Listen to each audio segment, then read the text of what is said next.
Hi guys, तो कैसे हैं आप लोग। Good morning to everyone. Good morning बच्चों।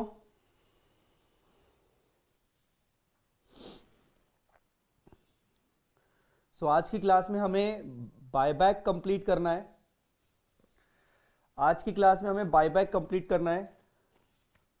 राशि बहन good morning, Vidya good morning, Hardik, Ritvik, Nidhi good morning बेटा, Snehal good morning, Ajay. Good morning to everyone once again. और ये इन्फॉर्मेशन मैंने कल भी दी थी, अभी भी बता रहा हूं कि ऐसा कुछ है। ग्रुप 2 के लेक्चर्स एक अलग चैनल पे है, ग्रुप 1 के लेक्चर्स अलग चैनल पर हैं। दोनों चैनल्स को सब्सक्राइब करके चलेंगे तो ज्यादा अच्छा है। चलते हैं बायबैक वाले पॉइंट पर। सर बायबैक में आपको कोई होमवर्क दिया था क्या? मुझे बताएंगे प्लीज, आपको कोई होमवर्क दिया था क्या बायबैक में?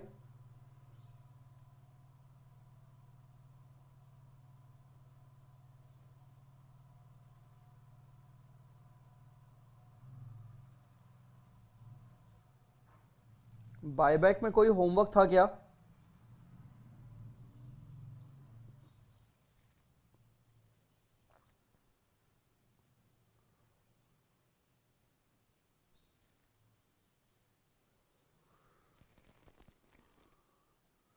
Only entries, balance sheet. Question number 3 का बैलेंस शीट आपको बनाना था क्या? नहीं, क्वेश्चन नंबर 3 नहीं, सॉरी 4 का। सॉरी, क्वेश्चन नंबर 4 का बैलेंस शीट बनाना था क्या आपको?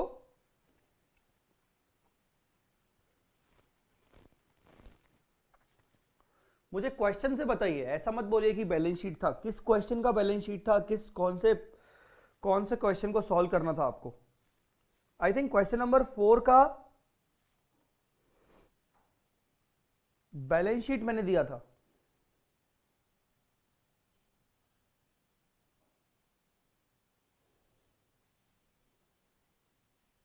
फोर का नहीं दिया था, 5 का दिया था।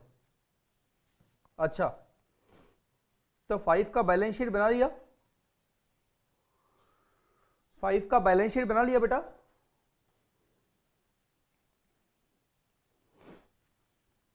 क्वेश्चन नंबर 5 का बैलेंस शीट बना लिया क्या? 6 भी दिया था? नहीं, 6 मैंने बैलेंस शीट यहीं पर करवा ली थी। आपको मैंने बोला था कि आप इस तरीके से काटापीटी मत करना, स्पेशली आपकी प्रैक्टिस के लिए आप बैलेंस शीट खुद बनाना। अच्छा हाँ, फोर्थ वाले में रिक्वायरमेंट नहीं है, फोर्थ वाले में रिक्वायरमेंट नहीं है बैलेंस शीट की। बस वो बोल रहा है कि necessary journal entries of all transactions including cash transactions. Fourth में कोई रिक्वायरमेंट नहीं है। फिफ्थ की बैलेंस शीट आपको बनानी थी, फिफ्थ की बैलेंस शीट बना ली आपने? सिक्स्थ में हमने शायद बैलेंस शीट बना ली थी, बट मैंने आपको बोला था कि भाई आप अगर बनाओगे तो अलग से बनाइएगा।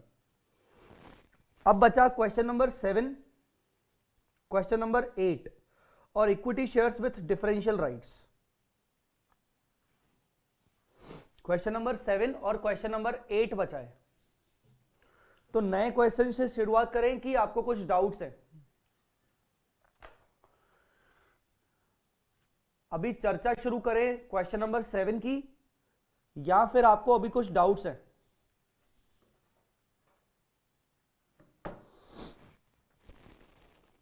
Tell me. शुरुआत करें क्वेश्चन नंबर 7 से।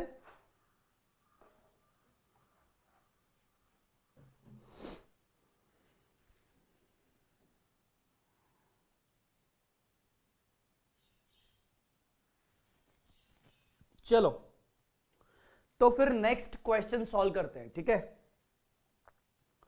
नेक्स्ट क्वेश्चन सॉल्व करते हैं। क्वेश्चन नंबर 7,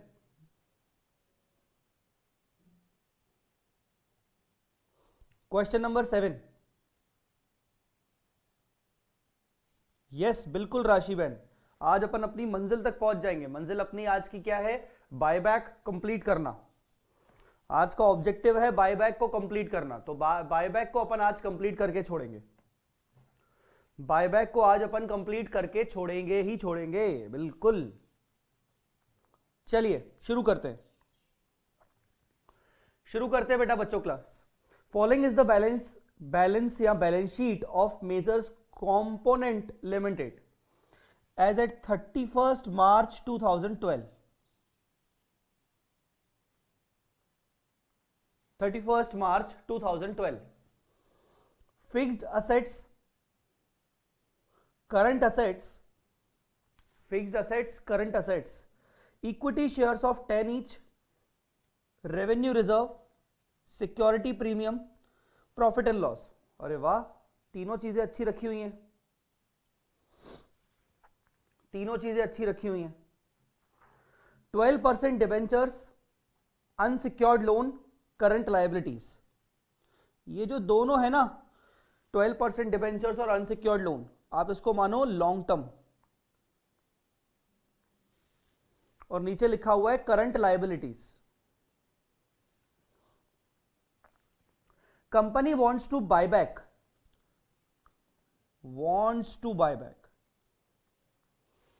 अब ना बहुत अंतर हो जाता है, बहुत बड़ा डिफरेंस हो जाता है ये लिखने में कि कंपनी रिजॉल्व्ड या company has decided to buy back, और दूसरा ये लिखना कि company wants to buy back.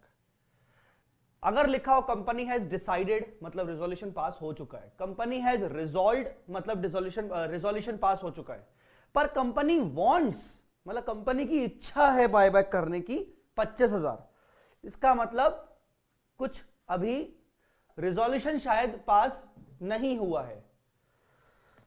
Company buyback करना चाहती है 25,000 इक्विटी शेयर्स का of 10 each on 1st April 12 at 20 पर शेयर।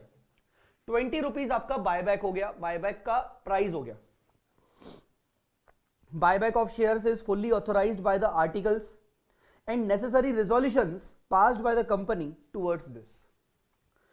अच्छा, ये बोल रहा है कि भैया हमने नेसेसरी रिजोल्यूशन भी पास कर दिया है, तो फिर ऊपर क्यों लिखा है वांट्स? देखते।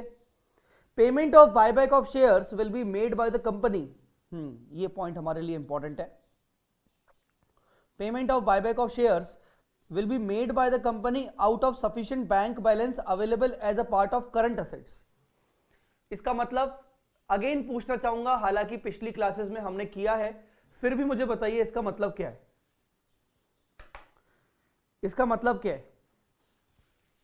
इस पॉइंट का मतलब क्या है?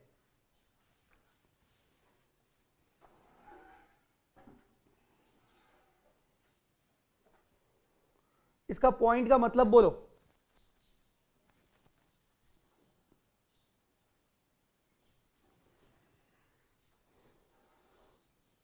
ये जो पॉइंट हाईलाइट किया है उसका मतलब बताइए।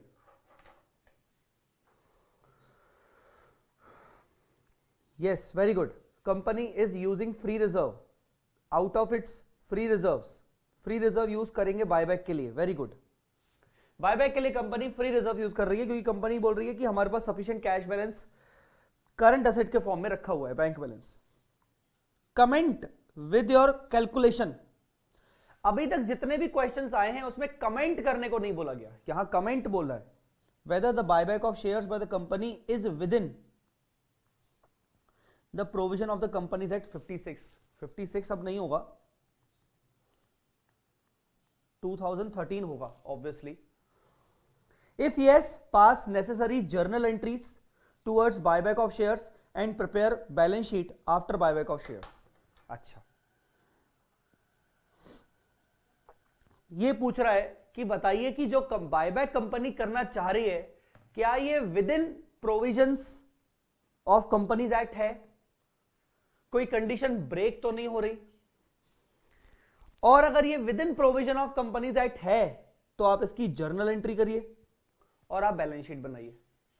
जर्नल एंट्री और बैलेंस शीट तो हर क्वेश्चन में पूछता है, तो इस क्वेश्चन में क्या नया पूछा? इस क्वेश्चन में पूछा उसने कमेंट करके बताइए कि क्या buyback with in the provisions of companies act है कि नहीं है। जो बायबैक है वो with in the provision of companies act है कि नहीं है, ये कमेंट करके बताना है। चलिए मेरे साथ आप सॉल्यूशन करना स्टार्ट करेंगे।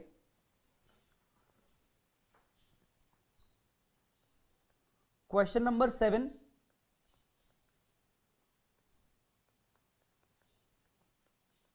सॉल्यूशन। हम यहां लिखेंगे number of equity shares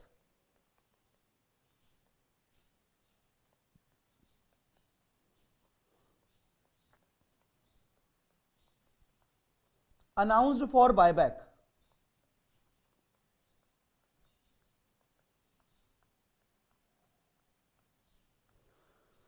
announced for buyback 25,000 numbers at 20 rupees per share, at 20 rupees per share। ठीक है,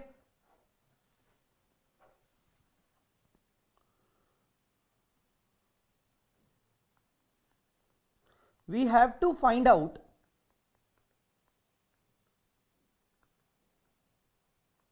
whether above number of buyback is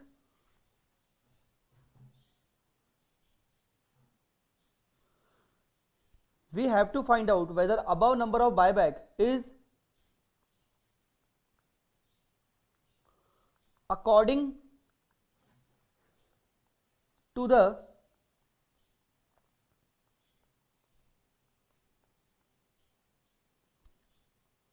threshold limits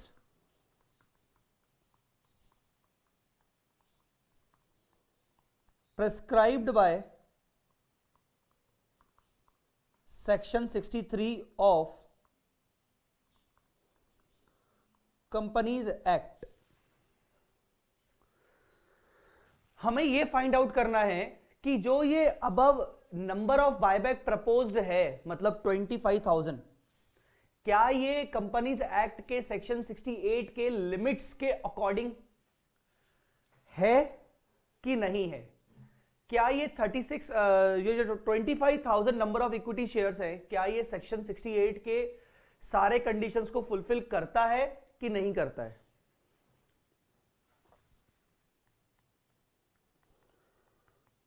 for this purpose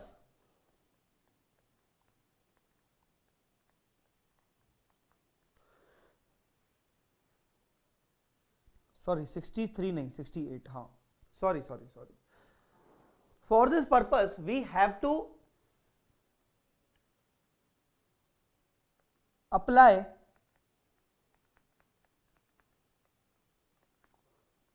following tests। अब ये section 68 के according है कि नहीं है, उसके लिए हमें कुछ टेस्ट करने पड़ेंगे। सर हमने वो टेस्ट ऊपर वाले बाकी क्वेश्चंस में क्यों नहीं किए? हमने ऊपर वाले बाकी क्वेश्चंस में इसलिए नहीं की क्योंकि हमसे वो पूछ ही नहीं रहा है कि बताइए ये विद इन लिमिट्स है कि नहीं।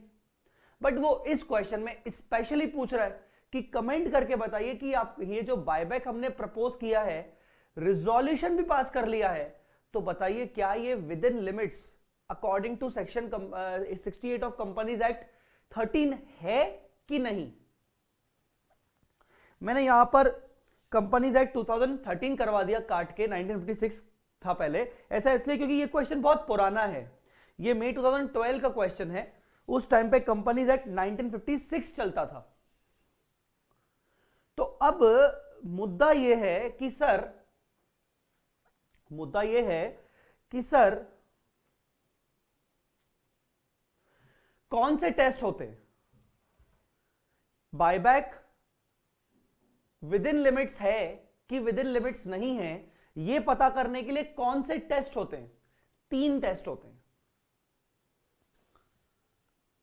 लिखिए,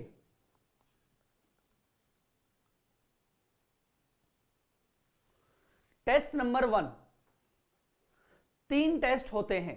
test number 1,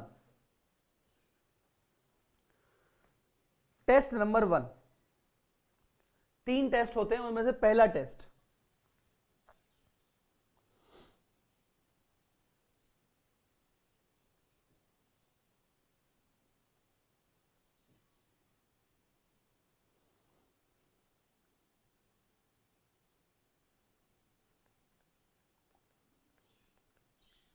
buyback in any financial year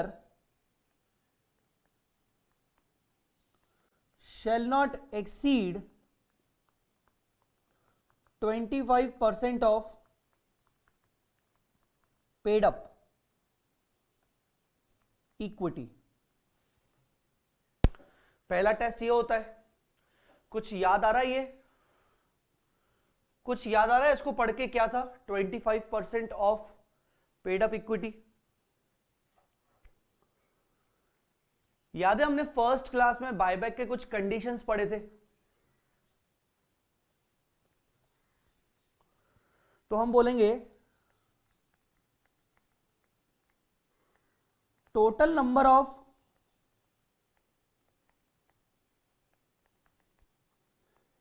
equity shares, paid up equity shares, total number of paid up equity shares outstanding. कितने आउटस्टैंडिंग है?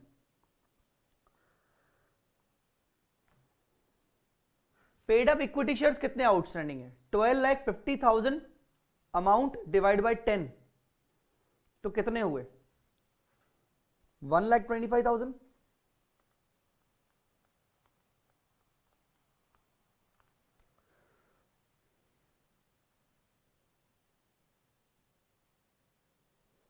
ऋत्विक क्या पूछ रहे हो? सर क्या ये टेस्ट लिखने का भी मार्क्स होता है?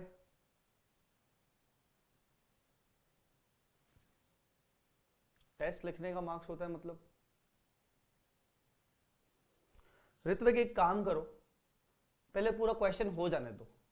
अभी आपको पता भी नहीं है कि आगे मैं क्या क्या करवाने वाला हूं, तो शायद ये तुम्हारा क्वेश्चन अपने आप खत्म हो जाएगा, डिलीट करना पड़ेगा तुम्हें ये क्वेश्चन। पहले एक काम करो, पहले पूरा देख लो, ठीक है ना? जिस टाइम पे हम कोई क्वेश्चन करें ना, तो उस टाइम पे ना आउट ऑफ कंटेक्स्ट डाउट मत पूछो, सर इसका मार्क्स, इसका मार्क्स, इसका मार्क्स। पहले ना नॉलेज पर ध्यान दो। मुझे ना बहुत ही गुस्सा आता है जब कोई स्टूडेंट नॉलेज को साइड में रख के मार्क्स की बातें करने लगता है। ऐसे आप अभी पूछ रहे हो सर इसका मार्क्स मिलेगा क्या? अरे घंटा यार, मार्क्स मिले ना मिले, पहले नॉलेज पर ध्यान दो। हर चीज मार्क्स के लिए नहीं की जाती है, पहले नॉलेज पर ध्यान दो, उसके बाद समझेंगे।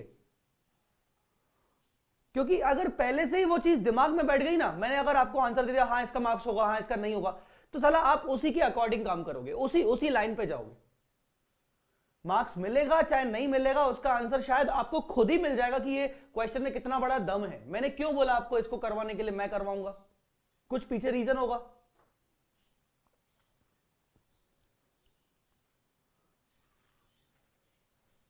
वो डाउट पूछो क्वेश्चन सॉल्व करते वक्त जो कहीं ना कहीं आपके दिमाग की तारों को हिला दे कि हाँ यार ये कॉन्सेप्चुअली मुझे नहीं समझ में आ रहा। अनकॉन्सेप्चुअल डाउट कि सर इसमें ये क्यों एग्जाम में ये रेलेवेंट है भी कि नहीं, ये इसके मार्क्स मिलेंगे कि नहीं, दीज आर सेकेंडरी इश्यूज। एक बार सोल्यूशन कंप्लीट हो जाए उसके बाद पूछो ये चीजें।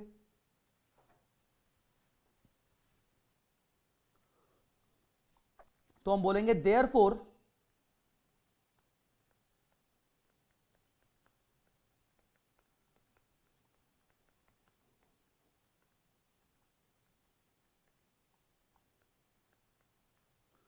Maximum buyback as per above, ये हो जाएगा 125 इंटू 25%, ये हो जाएगा 31 250 नंबर्स। अरे वाह, सही है यार। कंपनी कितना बायबैक प्रपोज कर रही है? 25,000 नंबर्स, जबकि टेस्ट कह रहा है कि 31,250 नंबर्स तक बायबैक कर सकते हैं। बहुत अच्छी बात है यार, कोई टेंशन ही नहीं है। बहुत अच्छी बात है, हम कर सकते हैं, पर अभी रुको, अभी एक टेस्ट एक ही हुआ है, अभी 2 और टेस्ट बचे हैं। अच्छा, इस टेस्ट 1 को हम क्या कह सकते हैं, इसको शॉर्ट में बोल सकते हैं शेयर्स आउटस्टैंडिंग टेस्ट। इसको हम बोलेंगे शेयर्स आउटस्टैंडिंग टेस्ट। अगर इस शेयर्स आउटस्टैंडिंग टेस्ट, अगर इसका नाम देना हो इस टेस्ट का, तो इसका नाम रखा जाएगा शेयर्स आउटस्टैंडिंग टेस्ट। मतलब जितने भी शेयर्स आउटस्टैंडिंग है उसका 25% आप बायबैक कर सकते हो। ठीक है,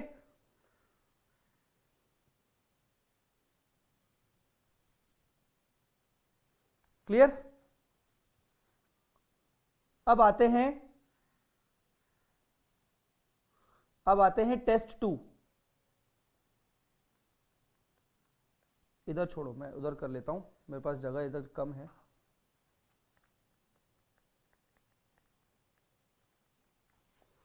टेस्ट 2। अब आते हैं टेस्ट 2। टेस्ट 2 का नाम है रिसोर्सेस टेस्ट। तो ये कैसा अजीब सा टेस्ट है सर, रिसोर्सेस टेस्ट क्या था? इसको हमने पढ़ा था aggregate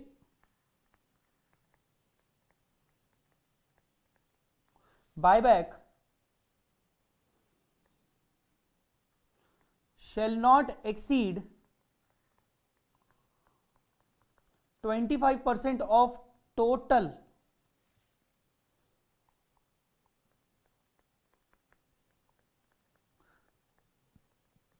paid up capital plus free reserves. याद है आपको, अपन ने ये भी टेस्ट पढ़ा था, मतलब ये भी एक कंडीशन पड़ी थी।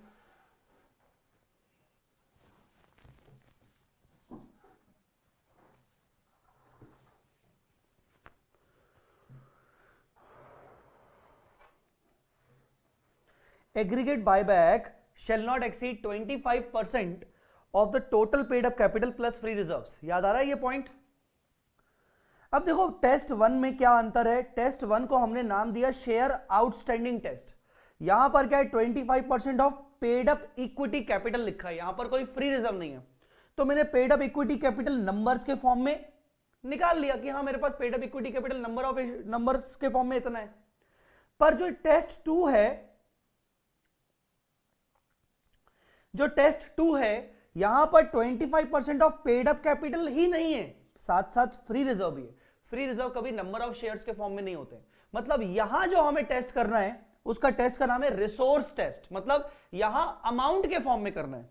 दोनों टेस्ट का अंतर समझो। यहां टेस्ट हमने किया नंबर्स के फॉर्म में कि यार चलो ठीक है 1,25,000 नंबर्स है, उसका 25%। बट यहां पर रिसोर्सेस मतलब पैसा, मतलब फंड्स। यहां पर टोटल रिसोर्सेस हमारे पास रखे हैं, total paid up capital plus free reserves. उसमें से कितना पैसा जा सकता है कंपनी से बाहर, कितना पैसा निकल सकता है। थोड़ा सा और मैं पहले लिख लूं, उसको फिर से मैं आपको रिपीट करके समझाऊंगा। हम बोलेंगे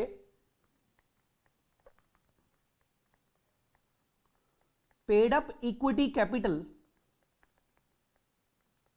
कंपनी का है 12,50,000। इसमें हम प्लस करेंगे फ्री रिजर्व्स,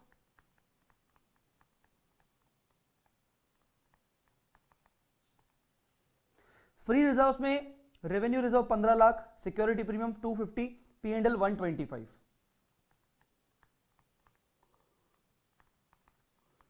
15 लाख, 250,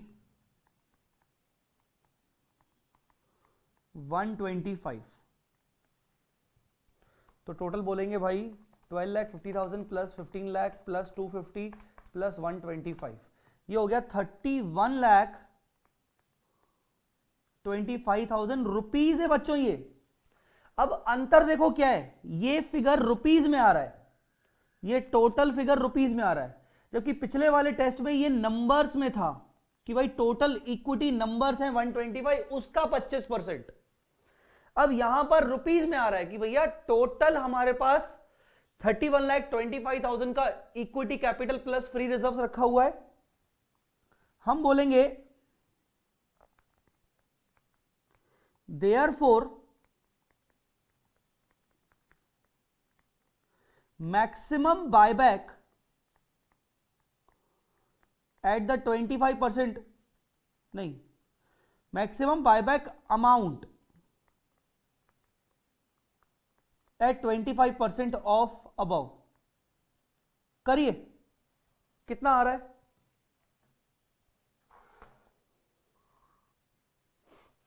कितना आ रहा है?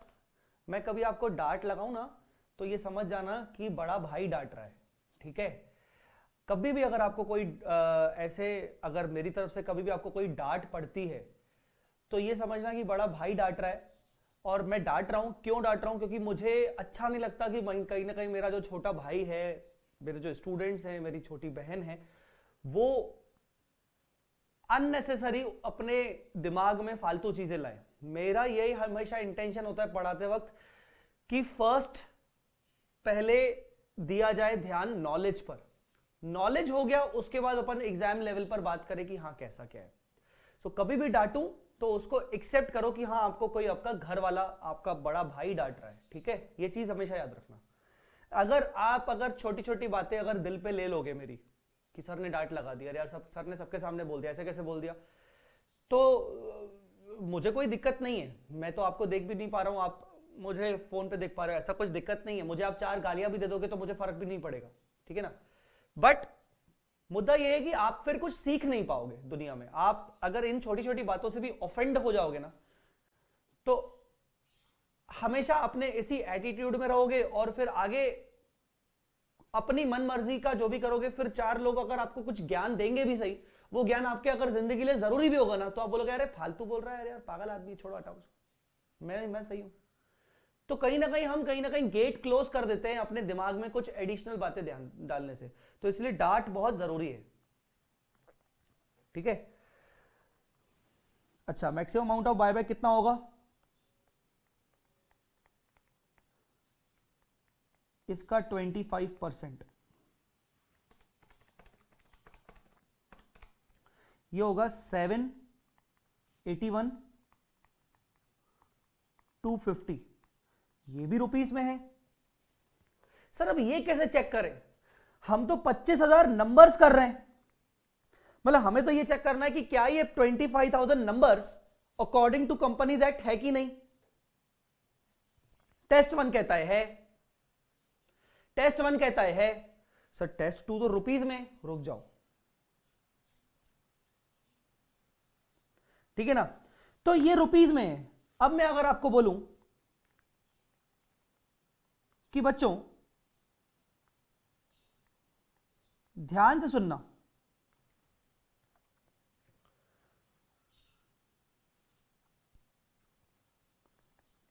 नंबर्स अमाउंट, बेटा अगर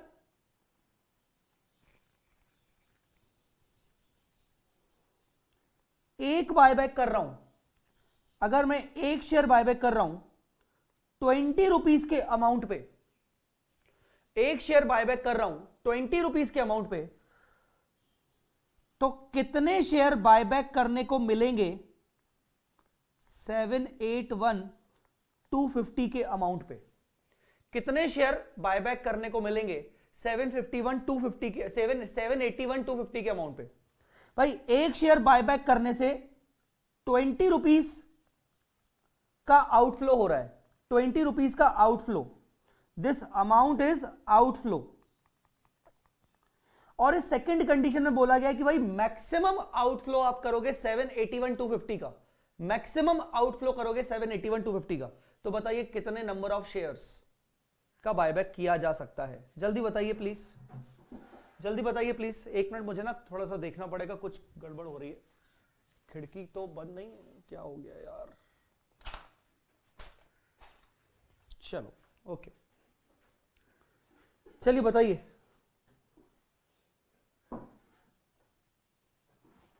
हाँ ठीक है, पॉइंट्स में आ रहा है, कोई दिक्कत नहीं है, आप उसको राउंड ऑफ कर सकते हो, पॉइंट्स में आ रहा है, कोई दिक्कत नहीं है। तो मैक्सिमम नंबर आ गया 781,250 डिवाइडेड बाय 20, यह आ गया 39062। बेटा पॉइंट के बाद जो भी आ रहा है उसको हटा दो, क्योंकि पॉइंट में हम बायबैक नहीं कर सकते, और उसको पॉइंट के आगे राउंड ऑफ भी मत ले जाओ, क्योंकि मैक्सिमम इतना कर सकते हैं। ठीक है, इतना। अरे वाह, मजा आ गया। ये टेस्ट कहता है कि हम 39,062 नंबर ऑफ बायबैक कर सकते हैं, जबकि हम कितना कर रहे हैं, 25 कर रहे हैं।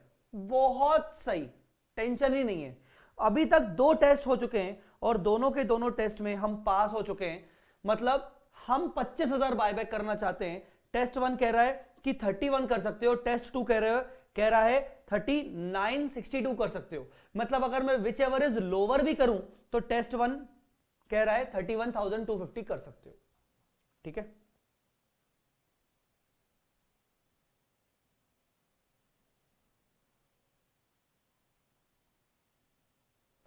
संकेत जावले व्हाट्सएप पे मैसेज कर देना बेटा मुझे, we will consider your request, don't worry. जो भी होगा मुझे व्हाट्सएप पे मैसेज करना। आपको अगर एक्सटेंशन चाहिए तो आप मुझे व्हाट्सएप पे मैसेज करना, अपन देख लेंगे। ठीक है, तो 39,062 नंबर ऑफ बायबैक कर सकते हैं सर। बहुत बढ़िया सर, 25 नंबर से। तो अभी तक 2 टेस्ट हो चुके हैं, दोनों टेस्ट के अकॉर्डिंग हम पास हुए हैं। अच्छा, हमेशा विच एवर इज लेस करके देखा करो। सपोज यहां पर 24 आता, यहां 24 आता और टेस्ट 1 तो वही 31,250 होता, तो हम बोलते विच एवर इज लोअर भाई, क्योंकि हमें सारे टेस्ट को फुलफिल करना है। क्योंकि अगर मैंने विच एवर इज हायर किया तो टेस्ट 1 की तो बात मान रहा हूं, बट टेस्ट 2 की बात नहीं मान रहा हूं। तो विच एवर इज लोअर करता तो 24 आता और मैं बोलता कि नहीं नहीं नहीं, ऊपर कंपनी 25 बोल रही है, हम तो सिर्फ 24 कर सकते हैं। ठीक है, इसीलिए याद रखिएगा which ever is lower. But क्या अभी तक हमारे सारे टेस्ट हो चुके हैं? नहीं, हमारा एक तीसरा टेस्ट बचा हुआ है, ये हो गया टेस्ट 2। ठीक है, अब हम करेंगे थर्ड वाला टेस्ट।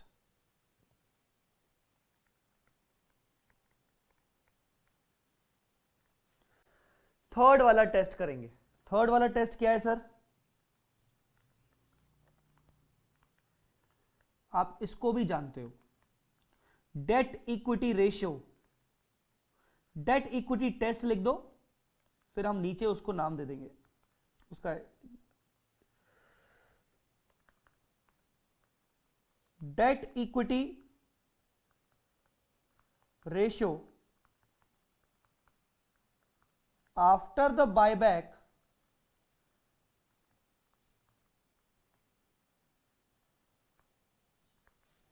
shall not exceed कितना?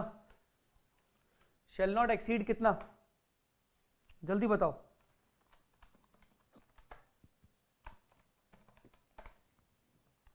shall not exceed कितना? 2:1। Very good, shall not exceed 2:1।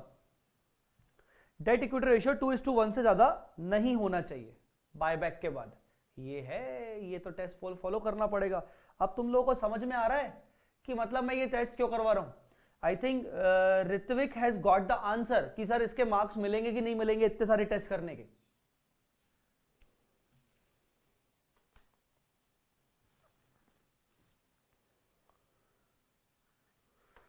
Debt equity ratio after the buyback should not exceed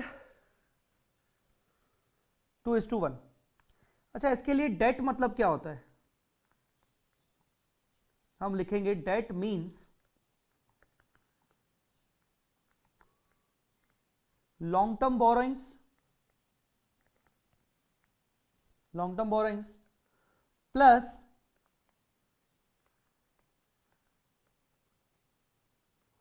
current maturity of long term borrowings. और equity means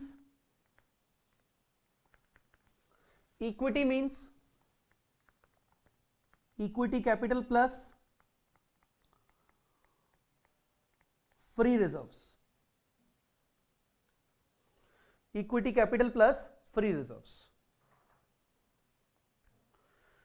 equity capital plus free reserves, ये होता है debt equity. ठीक है, date और equity ये होता है। अब डेट इक्विटी रेशियो 2:1 से ज्यादा नहीं होना चाहिए। मैं तो कहता हूं कि भाई बायबैक करूं चाहे बायबैक नहीं करूं, क्या मेरे डेट पर कोई फर्क पड़ेगा? अगर मैं बायबैक नहीं भी करता हूं, डेट मतलब यहां पर देखो क्या क्या है, क्या डिबेंचर्स मेरे डेट हैं? हां। क्या अनसिक्योर्ड लोन मेरे डेट है? हां। क्या करंट लायबिलिटी मेरा डेट है? नहीं। करंट लायबिलिटी लिखा है, current maturity of long term borrowing नहीं लिखा है। ठीक है ना, current maturity of long term borrowing लिखा होता तो हम इसको भी डेट का पार्ट बना लेते। तो मुझे बताइए, अगर मैं बायबैक नहीं भी करूं, क्या मेरे इन दोनों फिगर्स पर कोई असर पड़ेगा? चाहे मैं बायबैक करूं चाहे मैं बायबैक नहीं करूं, क्या ये, मैं ये नहीं बोल रहा हूं कि इनकी सिक्योरिटी पर असर पड़ेगा कि नहीं, मैं सिक्योरिटी की बात नहीं कर रहा हूं, मैं बोल रहा हूं इनके अमाउंट पर। क्या बायबैक करने से क्या ये दोनों अमाउंट भी कम ज्यादा हो जाएंगे? क्या नहीं। क्या बायबैक करने से क्या ये दोनों अमाउंट भी कम हो जाएंगे? क्या द आंसर इज नो। आ रही मेरी बात समझ में कि नहीं? चाहे मैं बायबैक करूं चाहे मैं बायबैक ना करूं, मेरे ये दोनों अमाउंट तो यही रहेंगे ना हमेशा। ठीक है ना, मैं इनको थोड़ी पैसा वापस कर रहा हूं। ठीक है, मैं ये नहीं पूछ रहा हूं आपसे कि इनकी सिक्योरिटी पर असर कितना पड़ेगा, वो तो हमने देखा था कि हाँ सिक्योरिटी पर असर पड़ता है, इसीलिए अपन सीआरआर क्रिएट करते हैं। पर मेरा कहने का मतलब ये है, क्या बायबैक करने से इन दोनों के अमाउंट पर फर्क पड़ेगा? क्या ये इन दोनों के अमाउंट भी कम या ज्यादा हो जाएंगे? क्या द आंसर इज नो। ठीक है, तो सर डेट कितना है? 1875 प्लस 10 लाख। डेट है 1875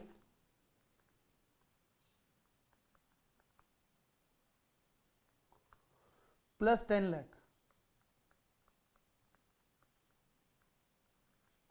2875। डेट है आपका 2875। अब ये डेट बिफोर बायबैक भी होगा, ये डेट आफ्टर बायबैक भी होगा, कोई दिक्कत नहीं। इसको हम लिखेंगे बिफोर एंड आफ्टर। भाई डेट पे कोई थोड़ी असर पड़ता है, चाहे आप इसको बिफोर बायबैक बोलो चाहे आप इसको डेट आफ्टर बायबैक बोलो, उससे कोई फर्क नहीं है। आ रही है मेरी बात समझ में कि नहीं? बट यहां पर इक्विटी क्या होना चाहिए उसको समझने की कोशिश करिए। अभी एक छोटा सा काम करिए, लिखना बंद, पेन कॉपी साइड में और सुनना शुरू, और बीच में कोई भी बकबक नहीं करेगा। मुझे बहुत इंपॉर्टेंट पॉइंट डिस्कस करना है। यह पूरा क्वेश्चन इस डेट इक्विटी टेस्ट के चक्कर में ही इंपॉर्टेंट है। इसमें स्टार्टिंग के 2 टेस्ट का कोई रेलेवेंस नहीं है, पर इस पूरे क्वेश्चन में जो डेट इक्विटी टेस्ट है ना, ये अभी का आज के लेक्चर का सबसे महत्वपूर्ण टॉपिक है। अगर आपको ये टॉपिक समझ में आ गया तो आपसे बाद वाला क्वेश्चन नंबर 8 हो जाएगा। इसके अलावा जो क्वेश्चन बैंक में मैंने कुछ क्वेश्चंस दिए हैं वो सब हो जाएंगे, मतलब कहीं से भी कुछ तो भी क्वेश्चन हो जाएंगे। पर अगर ये क्वेश्चन नहीं समझ में आया, डेट इक्विटी टेस्ट नहीं समझ में आया, तो तकलीफ में रहोगे। इसीलिए कॉपी पेन छोड़ दो, पहले मेरी बातों को ध्यान से सुनो। ठीक है, अभी हम निकाल रहे हैं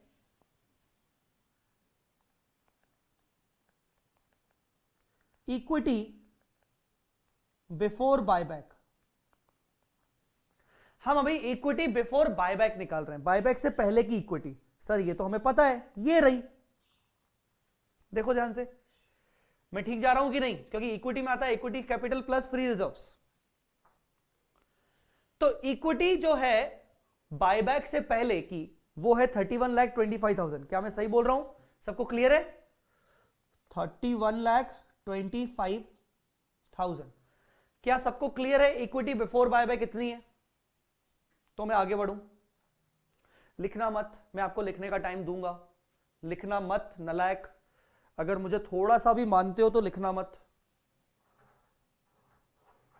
आपके फायदे के लिए बोल रहा हूं, क्योंकि लिखने में हल्का सा भी दिमाग डिस्टर्ब हुआ, बस गई वहीं पर बात। फिर बोलोगे सर दूसरी बार समझा दो। समझाने को समझा दूंगा, पर एक बार में समझने का जो मजा है वो अलग ही है। इक्विटी बिफोर बायबैक 31,25,000 आपका बिफोर बायबैक है। ठीक है, अब समझने की कोशिश करो। क्या सर, अगर मैं,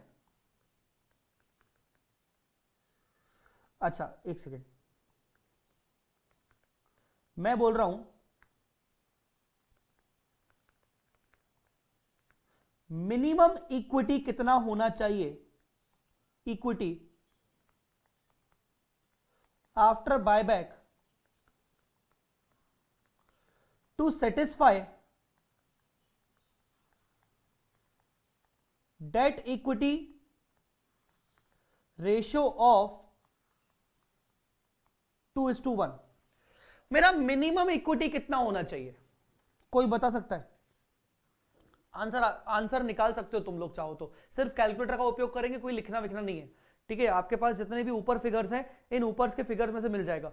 मिनिमम इक्विटी कितना होना चाहिए बायबैक करने के बाद, अगर मैं 2:1 के अकॉर्डिंग देखूं तो, to satisfy debt equity ratio of 2:1, minimum equity कितना होना चाहिए?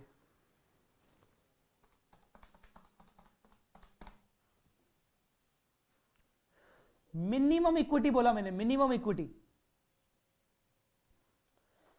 3 बच्चों ने आंसर दिया अभी तक, तीनों के डिफरेंट। एक बच्चे ने अपना आंसर डिलीट कर दिया, दूसरे बच्चे ने भी अपना आंसर डिलीट कर दिया।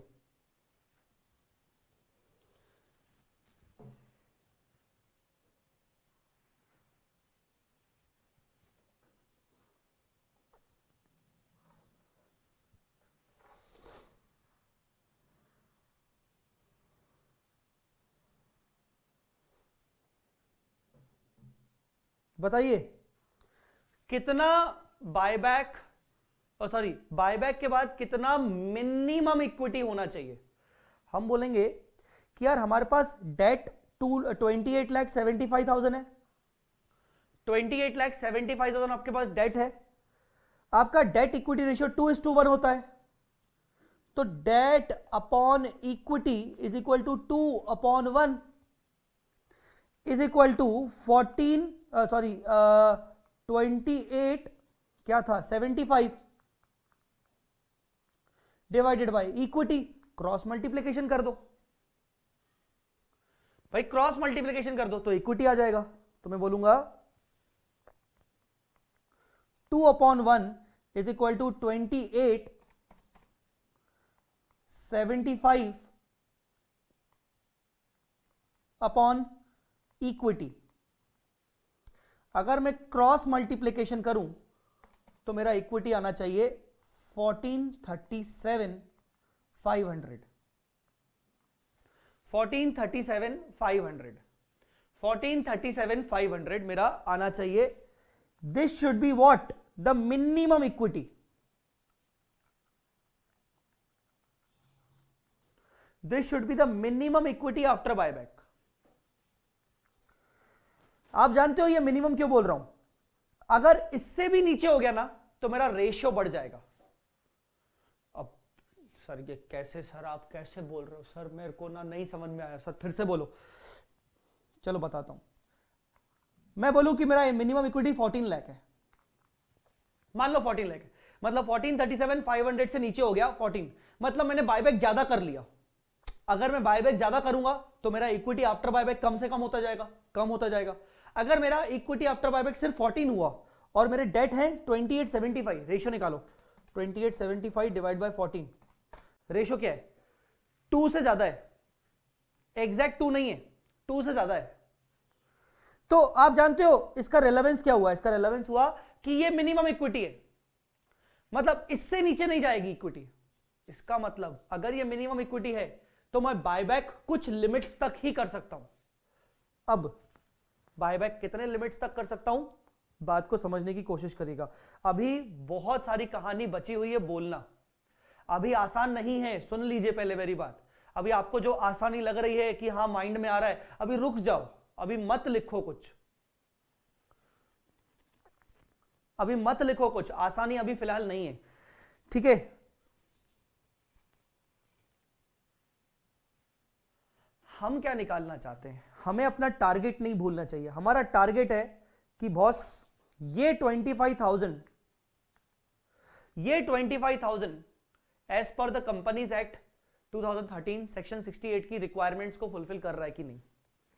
टेस्ट 1 टेस्ट 2 ने बोला हाँ फुलफिल कर रहा है। टेस्ट 3 है debt equity test. Debt equity test से हमें यह समझ में आ जाएगा कि हाँ ये 25,000 होना चाहिए कि नहीं। ठीक है, बात समझ में आ रही कि नहीं। अब ये कैसे चेक करेंगे, इसके लिए हम बोलेंगे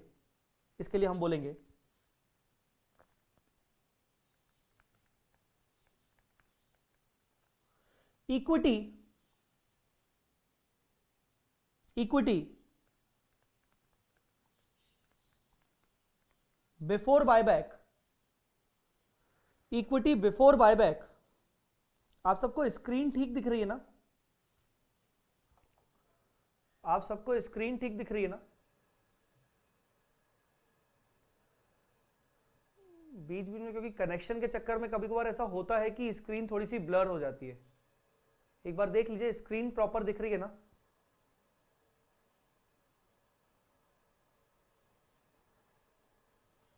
equity before buyback minus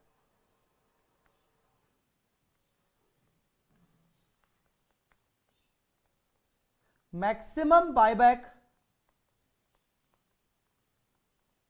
effect,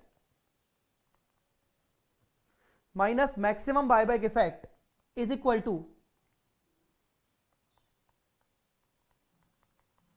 equity after buyback. Sir ये क्या लिखा आपने? Equity before buyback. आपके पास बायबैक से पहले का इक्विटी कितना है सर? 31,25,000। अगर इस 31,25,000 में से मैं बायबैक का इफेक्ट माइनस कर दूं तो मेरे पास इक्विटी आफ्टर बायबैक इतना बचना चाहिए। ठीक है ना? मैं आपको बताना चाहता हूं कि इक्विटी बिफोर बायबैक है 31,25, इक्विटी आफ्टर बायबैक है 14,37,500। 14,37,500। मैं आपको बताना चाहता हूं इक्विटी बिफोर बायबैक है 31,25 और इक्विटी आफ्टर बायबैक होना चाहिए 14,37,500।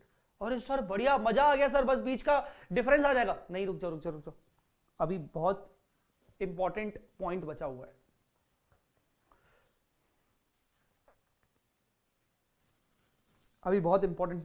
रुक जाओ, आसान अभी नहीं है इतना, रुक जाओ। पहले मुझे ये बताओ, क्वेश्चन पढ़ के, सिर्फ क्वेश्चन पढ़ के ये बताओ कि इस क्वेश्चन में हम बायबैक के सोर्सेस को, कौन से सोर्सेस को यूज कर रहे हैं? फ्रेश इशू कर रहे हैं कि existing reserves and surplus, free reserves का यूज कर रहे हैं?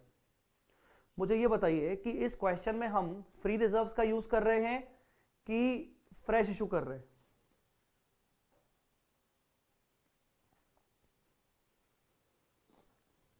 ठीक है, फ्री रिजर्व्स का यूज कर रहे हैं। और मुझे ये बताओ कि अगर किसी भी क्वेश्चन में हमें फ्री रिजर्व यूज करना होता है तो हमारी एक रिक्वायरमेंट होती है। क्या रिक्वायरमेंट होती है? फ्री रिजर्व यूज कर रहे हो, ठीक है, कर सकते हो, पर तुम्हें ये करना पड़ेगा। क्या करना पड़ेगा बताओ? अगर फ्री रिजर्व यूज कर रहे हैं तो कर सकते हैं, पर उसके साथ साथ तुम्हें एक एडिशनल एंट्री पास करनी पड़ती है, तुम्हें कुछ अमाउंट कुछ करना पड़ता है। क्या? Yes, CRR. तुम्हें सीआरआर बनाना पड़ता है। ठीक है, अब ये बताओ कि सीआरआर क्या फ्री रिजर्व होता है? क्या सीआरआर फ्री रिजर्व होता है? क्या सीआरआर फ्री रिजर्व होता है? क्या सीआरआर फ्री रिजर्व होता है? बिल्कुल ठीक, सीआरआर फ्री रिजर्व नहीं होता है। सीआरआर फ्री रिजर्व नहीं होता है। ठीक है, आइए, बस आपसे यही पूछना था मुझे कि सीआरआर जो होता है वो फ्री रिजर्व नहीं होता है। और मैंने आपको यहां पर इक्विटी की डेफिनेशन में क्या लिखवाया है? Equity means equity capital plus free reserves. इसका मतलब जो मेरा ये इक्विटी आफ्टर बायबैक बचना चाहिए, ये क्या होना चाहिए? Equity capital plus free reserves. कह सकता हूं कि नहीं? Excluding CRR. सीआरआर हटाकर मेरे पास 14,37,500 का इक्विटी होना चाहिए। क्या मैं सही हूं? मेरे पास जो इक्विटी आफ्टर बायबैक बच रहा है, मैं फिर से बोल रहा हूं, मेरे पास जो इक्विटी आफ्टर बायबैक बच रहा है, वो जितना भी बच रहा है वो होना चाहिए equity capital plus free reserves, excluding CRR, क्योंकि सीआरआर मेरे इक्विटी के पार्ट, इक्विटी का नहीं बनना चाहिए पार्ट। जल्दी बताओ क्या मैं सही हूं?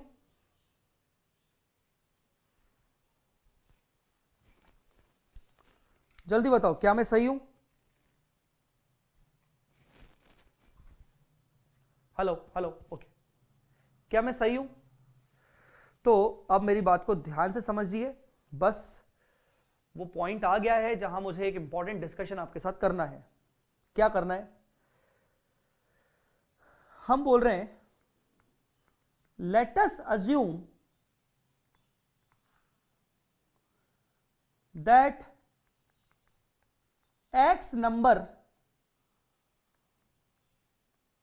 are maximum buyback। हम अज्यूम कर रहे हैं कि जो X है वो नंबर ऑफ बायबैक है मैक्सिमम, जो कि मैं ये बोल रहा हूं ना maximum, X number is maximum buyback.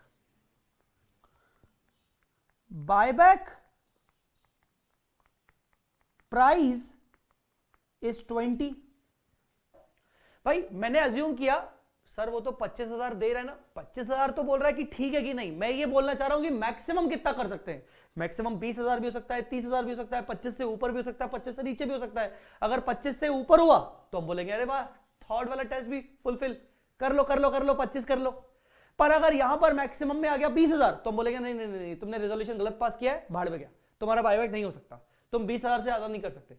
तो इसलिए बोल रहा हूं कि एक काम करो, वो जो मैक्सिमम बायबैक है as per debt equity test, मैंने उसको एक्स अज्यूम कर दिया। और बायबैक का प्राइस कितना है? 20 रुपीज। अच्छा, इस 20 रुपीज के प्राइस में फेस वैल्यू कितना है और प्रीमियम कितना है, बताना। ये तो बहुत आसान है, इसमें क्या बताओगे? जल्दी बोलो, इसमें क्या सोचोगे तुम? जल्दी बोलो, इसमें फेस वैल्यू कितना है, प्रीमियम कितना है? फेस वैल्यू कितना है, प्रीमियम कितना है? हाँ सर बिल्कुल, फेस वैल्यू 10 है, प्रीमियम 10 है। अब थोड़ा सा दिमाग चलाओ, जब भी हम बायबैक करेंगे तो शेयर कैपिटल गिरेगा कि शेयर कैपिटल बढ़ेगा? शेयर कैपिटल गिरेगा कि शेयर कैपिटल बढ़ेगा? शेयर कैपिटल गिरेगा, शेयर कैपिटल बढ़ेगा, शेयर कैपिटल गिरेगा, शेयर कैपिटल बढ़ेगा। जल्दी बोलो, शेयर कैपिटल गिरेगा, शेयर कैपिटल बढ़ेगा। 10 फेस वैल्यू, 20 प्रीमियम। नालायक कौन ये? कौन ये स्नेहल? फेस वैल्यू 10, 20 प्रीमियम, मतलब क्या 30 रुपीज है क्या?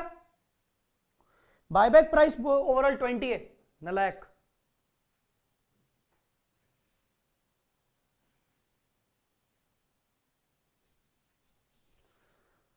गिरेगा, फॉल, डिक्रीज, डिक्रीज, कम होगा।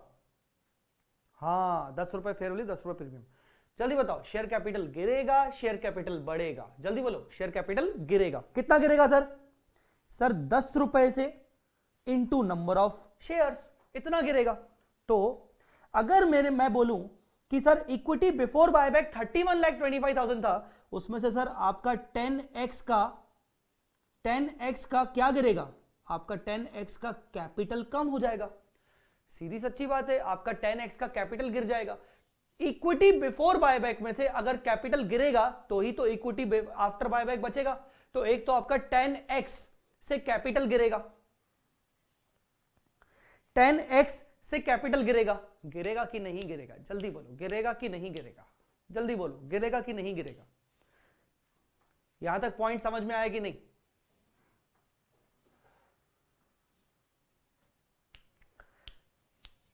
यहां तक क्लियर है कि नहीं? 10x से कैपिटल गिरेगा, 10x से कैपिटल गिरेगा, ठीक है। सर इसका प्रीमियम का क्या करते हो? इस प्रीमियम का क्या करते हो? क्या होगा इस प्रीमियम का?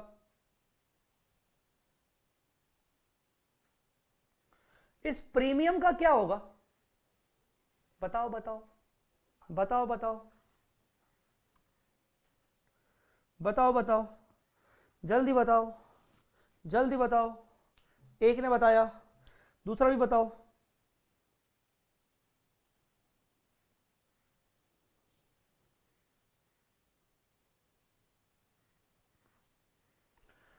Right of from security premium, very good, right of होगा।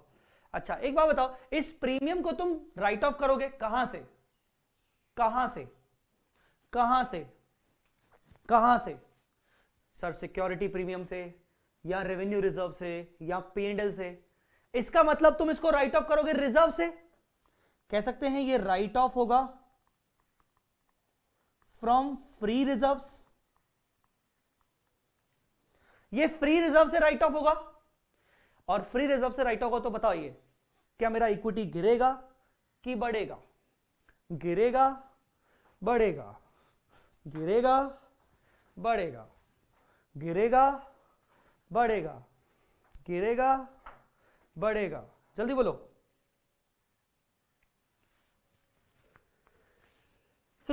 सॉरी, गिरेगा। सर कितना गिरेगा? भाई 10 रुपए है इंटू एक्स, 10 रुपए एक शेयर पर, एक्स नंबर ऑफ शेयर्स हैं, तो minus 10x, 10x, 10x। Sir क्यों गिरा?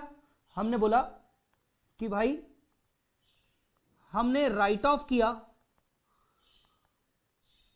प्रीमियम, हमने प्रीमियम को राइट ऑफ किया, इसीलिए हमारा इक्विटी गिरेगा, गिरेगा, गिरेगा, गिरेगा, गिरेगा। सर बस खत्म? नहीं, अभी और बचा है, अभी और नाटक बचे हैं थोड़े से। मैंने आपसे शुरुआत में पूछा था कि इस क्वेश्चन में बताइए कि बायबैक कहां से कर रहा है, फ्रेश इशू से कर रहा है कि फ्री रिजर्व से कर रहा है? तो आपने बोला फ्री रिजर्व से कर रहा है। मैंने बोला कि फ्री रिजर्व से कर रहा है तो उसकी रिक्वायरमेंट क्या है? आपने बोला कि सीआरआर बनाना पड़ता है। मैंने बोला ओके। तो मैंने आपसे पूछा कि क्या सीआरआर आपके इक्विटी का पार्ट होगा? तो आपने बोला नहीं, सीआरआर आपके इक्विटी का पार्ट नहीं होगा, सीआरआर आपका फ्री रिजर्व नहीं होता है। तो एक बात बताओ, यहां पर सीआरआर बनाना पड़ेगा कि नहीं बनाना पड़ेगा? बनाना पड़ेगा। Whether we need to create CRR or not, create CRR or not.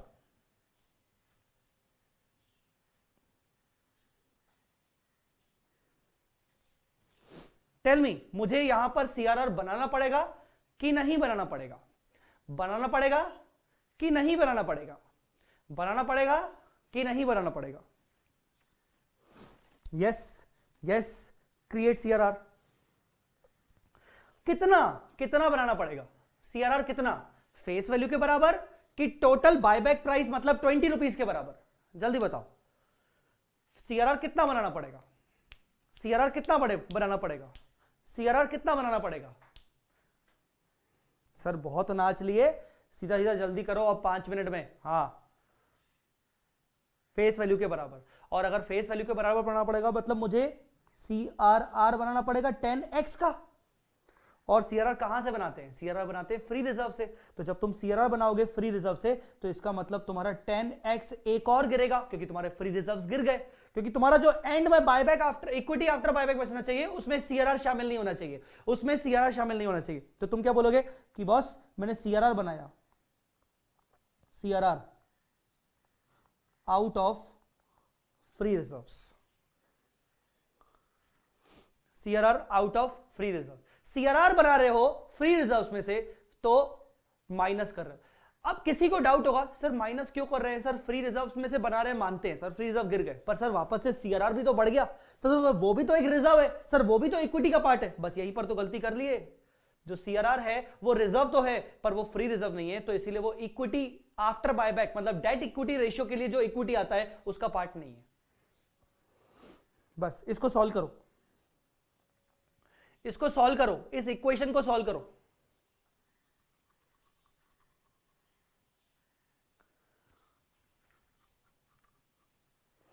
इस इक्वेशन को सॉल्व करो।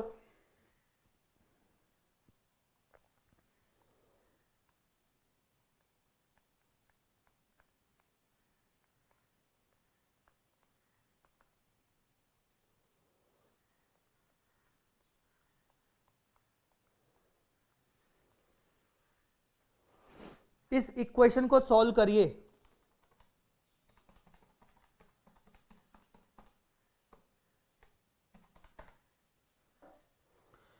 x इज इक्वल टू आ जाएगा 56,250। सर ये क्या था?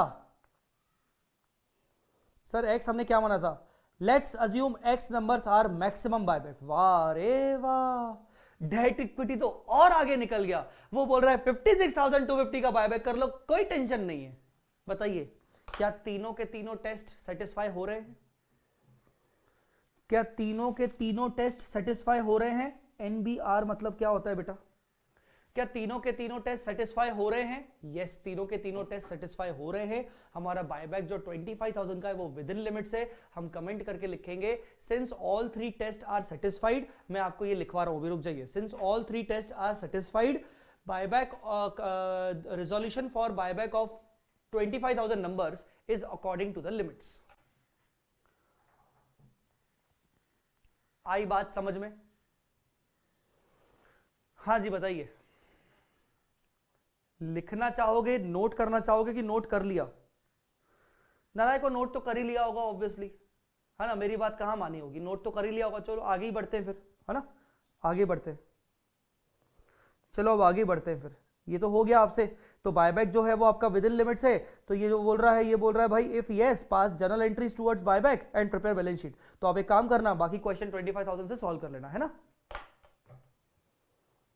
ऋत्विक तयाल, अब तो तुम्हारे सुर बदल गए। सर क्या गजब क्वेश्चन था। नहीं किया, नहीं किया, नोट नहीं किया सर, नोट नहीं किया। वेट सर, अगर क्वेश्चन में कैपिटल रिजर्व होता तो वो ऐड होता क्या इक्विटी में या नहीं? क्योंकि कैपिटल रिजर्व, फ्री रिजर्व नहीं, हाँ वो भी नहीं होता।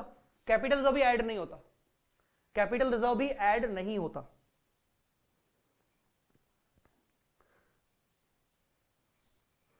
अच्छा कहां से लिखवाऊं? यहां से लिखवाऊं? क्या स्क्रीन दिख रही है आपको?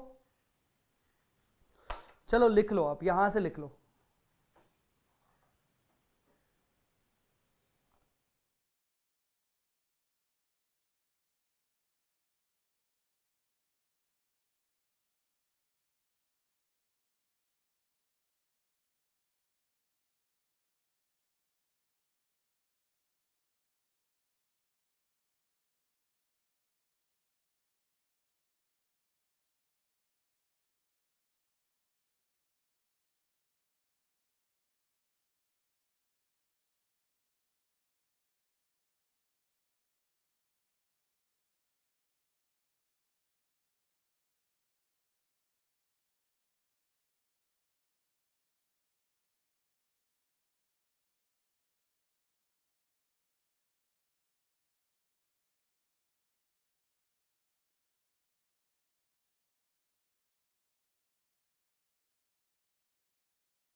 Okay done.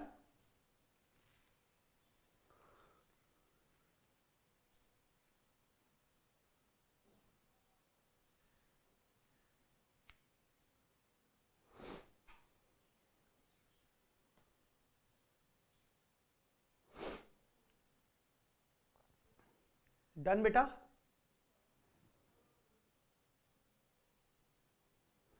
अब मैं आपसे ना एक सवाल पूछना चाहता हूं,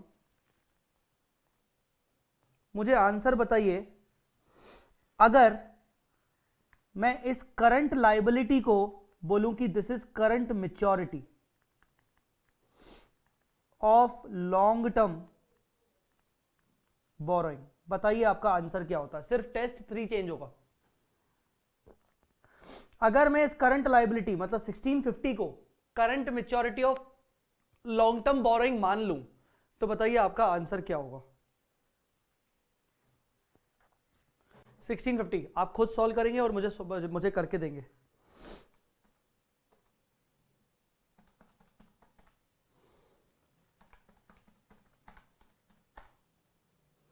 मुझे सॉल्व करके दीजिए। 1650 अगर मैं current maturity of long term borrowing बोलूं तो क्या होगा, मुझे सॉल्व करके दीजिए। मुझे ये मत बताओ कि वो अदर करंट लायबिलिटी हो गया। अरे वो ठीक है, मुझे पता है वो अदर करंट लायबिलिटी होता है, मुझे तो सॉल्व करके दो। फाइनल मुझे maximum number of equity buyback निकाल के दो।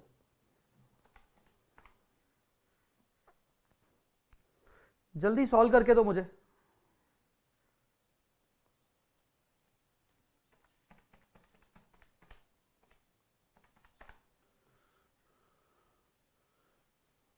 राशि, वेरी गुड बेटा, वेरी गुड, इतनी जल्दी answer, very good.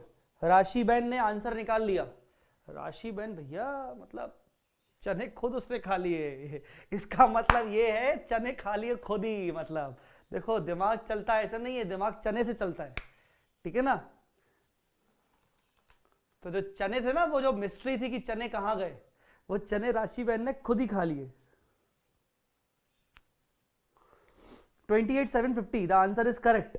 28,750 the answer is correct। yes, राशि ने आंसर करेक्ट दिया और ऋत्विक ने करेक्ट दिया और साक्षी ने करेक्ट दिया स्नेहल ने करेक्ट आंसर दिया, ठीक है। अजय ने करेक्ट आंसर दिया, विद्या ने करेक्ट आंसर दिया। The answer is 28,750। Current liability को मैंने current maturity of long term borrowing बोल दिया, ठीक है। मैंने आपको दोनों तरफ से बता दिया, ठीक है। चलो कैसा था ये question, specially Ritvik, any comments.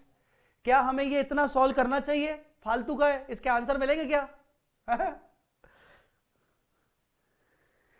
अच्छा अब आप क्या करेंगे, पहले तो मुझे बताइए कि यह क्वेश्चन कैसा था, क्वेश्चन आपको अच्छा लगा कि नहीं। दूसरा, अब आपको बाकी का पोर्शन सॉल्व करना है। सर क्या, जर्नल एंट्रीज करनी और बैलेंस शीट। सर कितने नंबर्स को मानते हुए, अरे भाई 24। अच्छा कमेंट क्या करोगे, कमेंट क्या लिखोगे, कमेंट लिखोगे since all 3 conditions or test are satisfied, the buyback proposed which is 25,000 numbers is according to Companies Act 2013 section 68। that's it।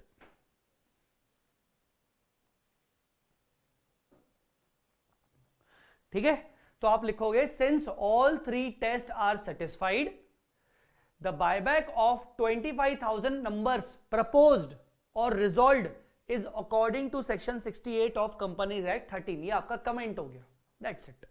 अब सर इसके अलावा भी सॉल्व करना था क्या, हाँ आपको जर्नल एंट्रीज और बैलेंस शीट। सर ये क्वेश्चन कितने मार्क्स का आएगा, 16 मार्क्स का। आईपीसीसी ओल्ड सिलेबस में तो 16 मार्क्स का बनता ही है, और न्यू इंटर में भी आपका ये 15 मार्क्स का तो आएगा ही आएगा, 15-16 मार्क्स का आएगा। ये क्वेश्चन आपका 15-16 मार्क्स का क्वेश्चन है।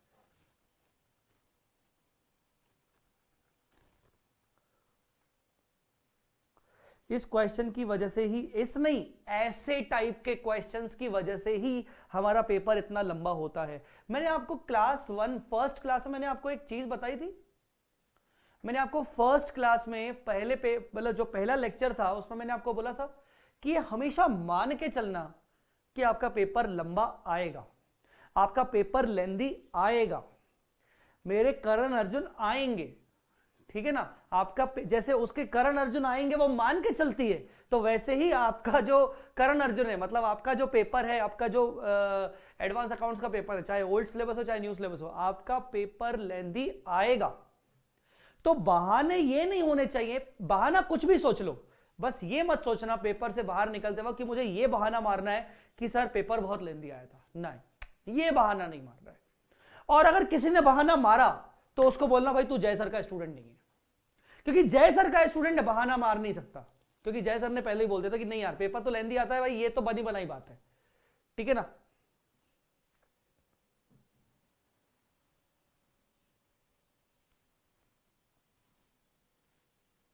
हाँ, first test and second test is good, वो थर्ड वाला ट्विस्टेड है सर। वो करण अर्जुन उन्हें बचाने आते थे, ये क्वेश्चन हमारी जान लेने आ रहा है। अरे जान नहीं, बल्कि यार एक बात बताओ, पूरा बायबैक साला एक ही टाइप के क्वेश्चंस, एक ही टाइप ये क्वेश्चन करके बल्कि थोड़ा सा अंदर की जो अंतड़ियां होती है, हमारी अंदर की जो नसें होती है वो खुल गई। मुझे बताओ अंदर की नसें खुल गई कि नहीं? हाँ, अच्छा, सोचा ही नहीं था ऐसा होगा हमारे साथ, वाह मजा आ गया, मतलब एक शॉक लगता है ना, रिफ्रेश फील हो गया, मजा आ गया वैसा। मैं इसका सॉल्यूशन क्यों बताऊं? अंश गोयल, सॉल्यूशन तो तुम्हें करना है, जर्नल एंट्रीज और बैलेंस शीट तुम्हें सॉल्व करना है।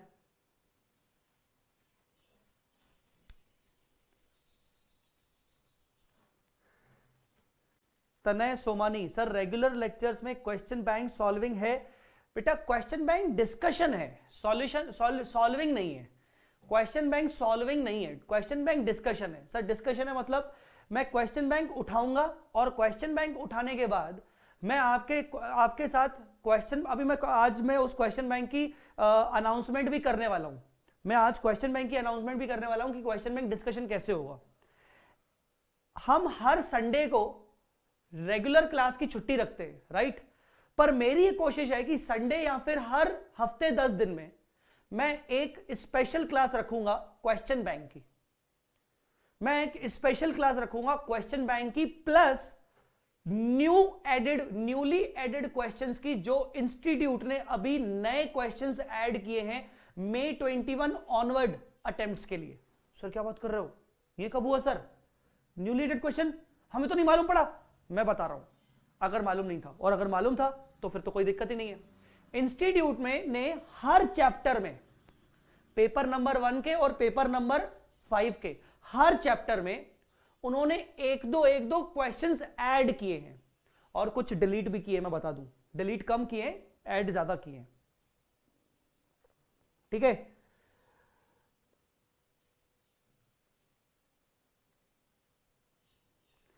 तो हम क्या करेंगे, हर हफ्ते, probably Sunday, but I am not committing की एवरी संडे, मैं हर हफ्ते या 10 दिन में एक क्लास प्रॉपरली क्वेश्चन बैंक का रखूंगा, और उसके साथ उसी चैप्टर में जो इंस्टीट्यूट ने न्यूली एडेड क्वेश्चंस, इंस्टीट्यूट ने जो नए क्वेश्चंस ऐड किए हैं उस चैप्टर के, वो डिस्कशन का क्लास रखेंगे।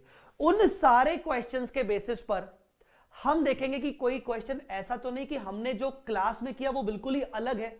मतलब देखो, मान लो हमारे पास क्वेश्चन बैंक में 5 क्वेश्चन है सपोज, और इंस्टीट्यूट ने नए 2 क्वेश्चन और ऐड किए, कुल मिला के हो गए 7 क्वेश्चंस। अब हम जब 7 क्वेश्चंस का डिस्कशन करेंगे उस सेपरेट क्लास में, हम देखेंगे यार फर्स्ट क्वेश्चन तो बिल्कुल ऐसा हमने किया हुआ है, तो क्या मैं आपको करवाऊंगा? बिल्कुल नहीं करवाऊंगा, मैं पागल थोड़ी हूं, है ना, कि मैं बच्चे को ये बोलूं कि बच्चा आजा मेरे घर पे, एक काम कर, मैं तेरे बदले जाके पेपर दे देता हूं। बच्चे से मैं एक्सपेक्ट करूंगा कि आप खुद ही इसकी प्रैक्टिस करोगे, ठीक है ना। 7 में से लगेगा यार ये 3 क्वेश्चन बहुत अच्छे हैं, इनको ट्राई कर लेते हैं, या 7 में से 3 क्वेश्चन लगा कि यार 3 क्वेश्चन थोड़े से इसी टाइप के, हालांकि हमने डिस्कस किए, पर चलो ठीक है थोड़ा सा डिस्कस कर लेते हैं, और थोड़ा सा राइटिंग में डिस्कस कर लेते हैं। तो मैं 3 की डिस्कशन कर रहा हूं, दैट्स इट, बाकी आपको खुद करना है, ठीक है। तो इस तरीके से मैं क्वेश्चन बैंक का डिस्कशन करवाऊंगा और मैं न्यूली एडेड क्वेश्चंस का डिस्कशन करवाऊंगा।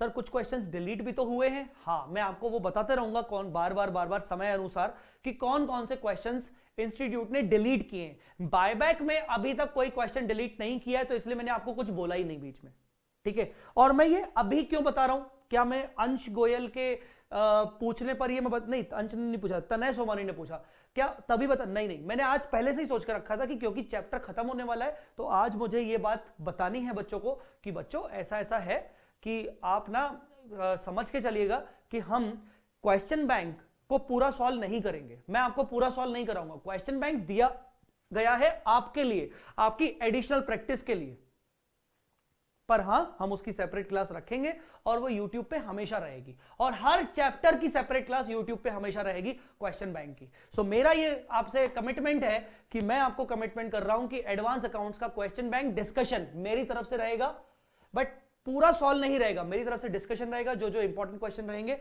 वो आपके साथ डिस्कस करूंगा और उसकी क्लासेस आपको YouTube पे मिल जाएंगी। ऐसा कोई स्टूडेंट जिसने मेरी क्लासेस परचेज नहीं किए वो भी वो क्लासेस देख सकता है, पर उसके पास क्वेश्चन बैंक होना चाहिए। क्वेश्चन बैंक अलग से आप परचेज कर सकते हो, 250 रुपीज का क्वेश्चन बैंक अलग से आता है।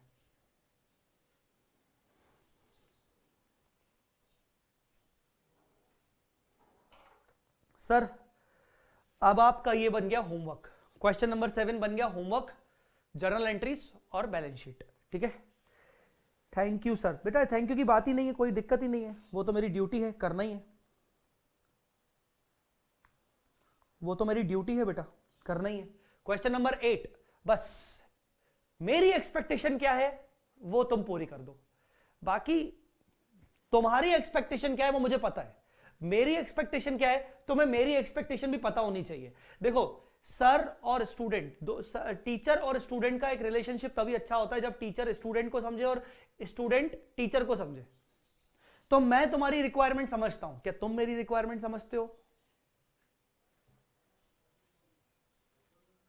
हाँ ना अंश, मैंने बोला तो सही बेटा, अभी तनय के क्वेश्चन पर मैंने यही तो बोला कि हर संडे या फिर हर हफ्ते 10 दिन में मैं एक सेपरेट क्लास रखूंगा, उस सेपरेट क्लास में क्वेश्चन बैंक का डिस्कशन प्लस इंस्टीट्यूट ने जो क्वेश्चंस ऐड किए हैं उनका डिस्कशन रखूंगा। तो अंश मैंने बोला तो सही कि हाँ वो चेंजेस और मॉड्यूल में जो चेंजेस आए हैं उनकी वीडियो बनाऊंगा, मैं वही तो बोल रहा हूं, मैं उसी की तो बात कर रहा हूं। अंश क्या सुन रहे हो?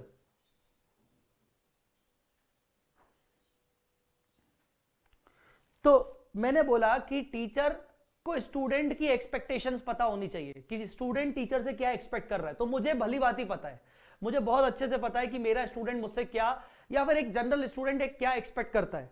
तो मुझे एक बात बताओ, क्या स्टूडेंट को पता होता है कि वो टीचर उससे क्या एक्सपेक्ट कर रहा है? अगर स्टूडेंट को नहीं पता कि टीचर उससे क्या एक्सपेक्ट कर रहा है, इसका मतलब रिलेशनशिप अच्छा नहीं है स्टूडेंट टीचर का, कहीं ना कहीं गड़बड़ है, मतलब कहीं ना कहीं कम्युनिकेशन गैप है। मैं तुम्हें समझ पा रहा हूं, तुम मुझे नहीं समझ पा रहे हो। लास्ट क्वेश्चन बचा है क्वेश्चन नंबर 8, पर वो बात स्टार्ट करने से पहले मुझे मेरे को जवाब दो।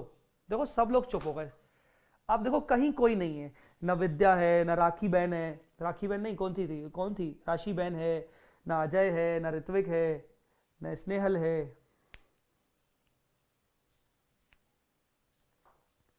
You are currently watching your pen drive classes. अच्छा थैंक यू बेटा। मेरी एक्सपेक्टेशन बस इतनी सी है कि अगर आपको मेरी क्लासेस अच्छी लगती हैं तो मेरा फीडबैक बाकी बच्चों को भी दीजिए, ठीक है ना। मेरा फीडबैक मतलब सिर्फ ये नहीं कि आप मुझे व्हाट्सएप करके मेरी तारीफ कर रहे हो, अच्छी बात है आप मुझे तारीफ करोगे, मैं आपके व्हाट्सएप का स्टेटस बनाऊंगा अपने उसमें, ठीक है, बट आई जस्ट वांट कि if you really like my classes then please promote my classes to all of your juniors, to all of your colleagues. मेरी क्लासेस को प्रमोट करिए। मैं जितनी मेहनत कर रहा हूं, अगर आपको लगता है कि आप वो मेहनत बहुत कर रहा हूं, अच्छे से कर रहा हूं, तो उसको अप्रिशिएट करने का तरीका सिर्फ यही है कि आप बाकी अपने स्टूडेंट्स में, बाकी फ्रेंड्स में मेरी क्लासेस को प्रमोट करिए। That's it.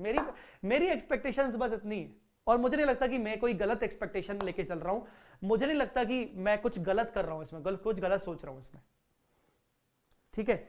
So that's it, मेरा एक्सपेक्टेशन ये है। चलिए क्वेश्चन नंबर 8 पे आते हैं बच्चों। क्वेश्चन नंबर 8 सेम है आपका क्वेश्चन नंबर 7 की तरह, वही फाड़ू क्वेश्चन। और आपको एक खुशखबरी बताऊं, इंस्टीट्यूट ने बायबैक में 2 क्वेश्चंस ऐड किए हैं। इंस्टीट्यूट ने बायबैक में 2 क्वेश्चंस ऐड किए हैं, अभी न्यूली ऐड किए हैं, और ये दोनों के दोनों क्वेश्चन नंबर 7 8 की तरह है, मतलब बेसिकली क्वेश्चन नंबर 8 की कॉपी है, बस फिगर्स चेंज है। दोनों के दोनों क्वेश्चन। सर हमें कैसे मालूम पड़ेगा कि ऐड किया? सर कैसे जाना पड़ेगा? नहीं, मैं आपको एडिशनल शीट प्रोवाइड करूंगा, मेरी जिम्मेदारी, एडिशनल शीट प्रोवाइड करने की जिम्मेदारी मेरी।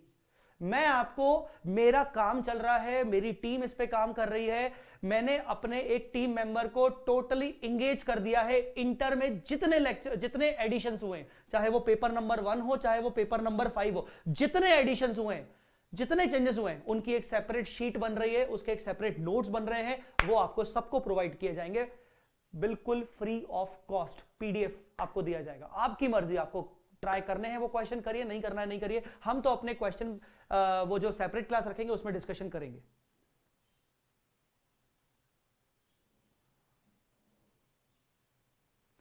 विद्या, मैं टेलीग्राम पे क्या रिप्लाई करूं? मैं कर दूंगा, ठीक है। मुझे अभी जैसे ही मेरी क्लास खत्म हो तो मुझे टेलीग्राम पे मैसेज कर देना या फिर मुझे कॉल कर देना। कभी कभार क्या होता है मेरे से स्किप हो जाता है। Ritvik, thank you so much, thank you so much. Should I complete all the chapters first before watching AS or chapters plus AS in between? If you want, you can make combination of chapters plus AS. But frankly speaking, अगर पूरे chapters complete कर लोगे उसके बाद AS उठाओगे तो ज्यादा feel अच्छा आएगा, ठीक है ना? तो आप ऐसे करोगे तो ज्यादा अच्छा है, ठीक है। So I am in the process of providing you the separate additional sheet for the questions added by ICI. So don't worry, ये मेरा कमिटमेंट है कि मैं आपको ये शीट दूंगा, और ये शीट आपको देते जाऊंगा जैसे जैसे मेरी होती जाएगी। जैसे बायबैक की शीट बन चुकी है तो प्रोबेबली आज रात या कल सुबह तक उसको आपको प्रोवाइड कर दिया जाएगा।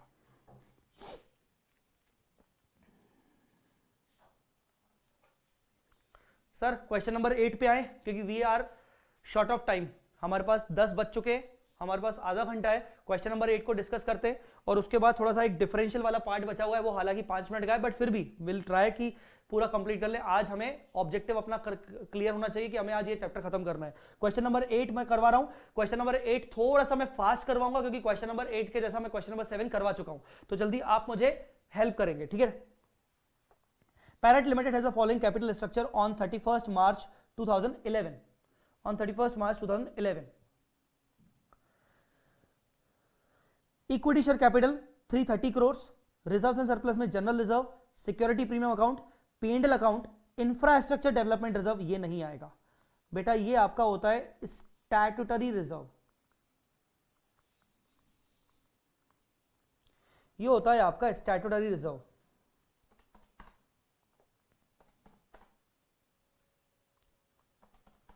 ठीक है ना। तो ये होता है आपका statutory reserve.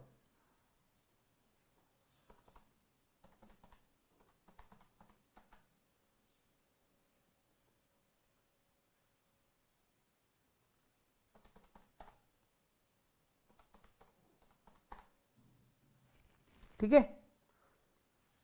Loan funds, loan funds मतलब ये है आपके डेट्स 1800 के, ठीक है। मुस्कान ये क्लास आज ये चैप्टर खत्म हो रहा है, कल से नया चैप्टर शुरू होगा, कल से नया चैप्टर शुरू होगा। The share holder of parrot limited on the recommendation of their board of directors has approved on 12 सितंबर 2011। ये है 31 सितंबर मार्च 12 सितंबर को किया अ प्रपोजल टू बायबैक। अब देखो वो बोल रहा है प्रपोजल है कितना, maximum permissible number of equity shares considering the large surplus funds available at the disposal of company. Considering the large surplus funds available at the disposal of company, इसका मतलब क्या है? इसका मतलब क्या है? Considering the large surplus funds available at the disposal of company, इसका मतलब क्या है?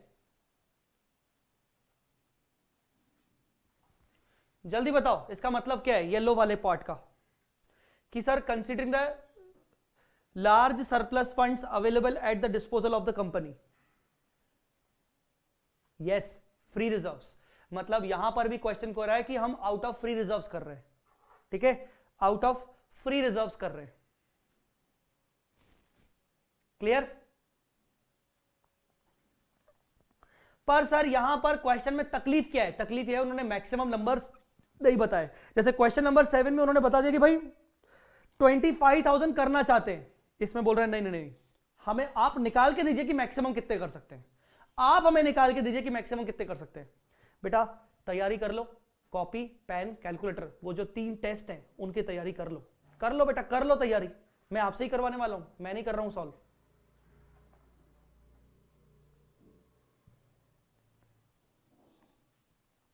The prevailing market value of the company share is 25, ठीक है, and in order to induce the existing shareholders to offer their shares for buyback it was decided to offer a price 20% over market. मतलब आपका जो buyback price हो गया वो हो गया 25 प्लस 20%, मतलब 30 रुपीज के बेसिस पर आप बायबैक कर रहे हो। आप बायबैक कर रहे हो 30 रुपए के हिसाब से। अगर मैं बोलूं कि 30 रुपीज में से फेस वैल्यू कितना है और प्रीमियम कितना है, तो बोलोगे आप फेस वैल्यू 10 रुपए है और प्रीमियम 20 रुपीज है, ठीक है। मैं कुछ आपको गाइडेंस देता जा रहा हूं।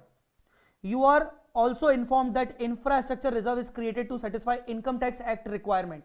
मतलब वो साफ साफ बोल रहा है कि वो स्टैट रिजर्व है, वो फ्री रिजर्व नहीं है। हमने जो इंफ्रास्ट्रक्चर रिजर्व बनाया है वो इनकम टैक्स की रिक्वायरमेंट को फुलफिल करने के लिए बनाया है, इसका मतलब हम उसका उपयोग नहीं कर सकते। You are required to compute the maximum number of shares that can be bought back in the light of above information. और आगे आगे आगे आगे क्या, यहां से लेकर क्वेश्चन बदल रहा है। यहां बोल रहा है ऑल्सो अंडर, एक सेकेंड येलो कर देते, also under a situation where the loan funds of the company were either 1200 crore or 1500 crore. बेटा कुल मिला के ऐसा है कि आपको ये केस क्वेश्चन सॉल्व करना है केस 1, केस 2, केस 3 में। केस 1 में बोल रहा है कि अगर आपका डेट 1800 हो, केस 2 में बोल रहा है अगर आपका डेट 1200 हो, और केस 3 में बोल रहा है अगर आपका डेट 1500 हो, तो क्या होगा। आपसे ये 3 केसेस में पूछ रहा है, ठीक है ना। तो जो टेस्ट 3 होगा ना, टेस्ट 3 में आपको 3 केसेस लगाने पड़ेंगे। टेस्ट 1 और टेस्ट 2 में आपको 3 केसेस लगाने की जरूरत नहीं है। सर आप स्टार्टिंग से शॉर्ट में एक बार बताएंगे क्या? नहीं बताऊंगा, ना ना ना नहीं, इतना पागल नहीं हूं कि इतने दिनों से फ्री क्लासेस यूट्यूब पे ला रहा हूं और बच्चा मेरी फ्री क्लासेस ना देख के बोले कि सर एक काम करो ना अभी पूरा बता दो अभी थोड़ी देर में। सर क्योंकि हम तो कान में बीड़ी लगा के बैठे हैं, ठीक है ना। नहीं सर इतने पागल नहीं है कि वो मतलब क्लासेस भी फ्री दें, सब कुछ सर कर लें, इतने पागल नहीं है। मतलब ये तो वही बात हो गई गुस्सा दिलाने वाली बात कि सर एक काम करो आ जाओ घर पे, सर हमारे बदले में सॉल्व कर लो। पागल समझ के रखा है। क्लासेस भी फ्री प्रोवाइड करो इस जमाने में, यूट्यूब पे क्लासेस पूरी रखी हुई हैं। ऐसा भी नहीं कि क्लासेस वो मैं हटा दे रहा हूं, नहीं सर हम वो आपकी क्लासेस नहीं छोड़ो, आप हमें पूरा बता दो पूरा शुरू से। लायक नहीं हो तुम मेरी क्लासेस देखने के लिए, लिटरली। आप जाइए जहां क्लासेस मिलती हैं 10-10 हजार रुपए की, महंगी क्लासेस मिलती है ना जो 10-10 हजार रुपए की, आप वही क्लासेस देखने जाइए, आप उसी लायक हैं। सॉरी टू से बट ये मुझे शब्द अच्छे नहीं लगे, प्लीज। आपको क्वेश्चन सॉल्व करना है test 1, test 2, test 3।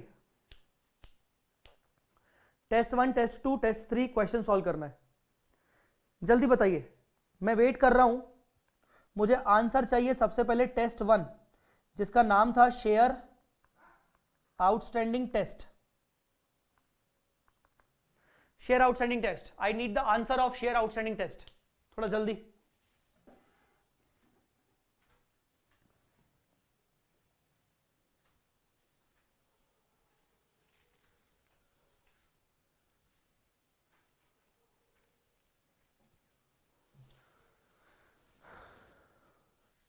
I need the answer of share outstanding test.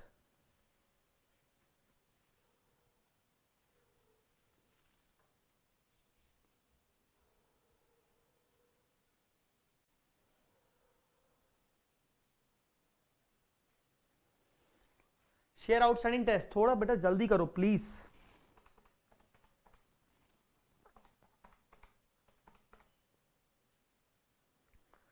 Share outstanding test का आंसर आ रहा है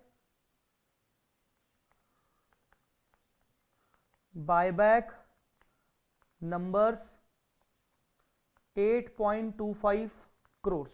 क्या सही है ये टेस्ट? सही है आंसर? 8.25 करोड़ बायबैक नंबर्स, कुछ नहीं करना था। 330 करोड़ रुपीस है, divided by 10, number of shares आ गए 33 करोड़, उसका 25%, उसका 25%। टेस्ट 2, रिसोर्स टेस्ट,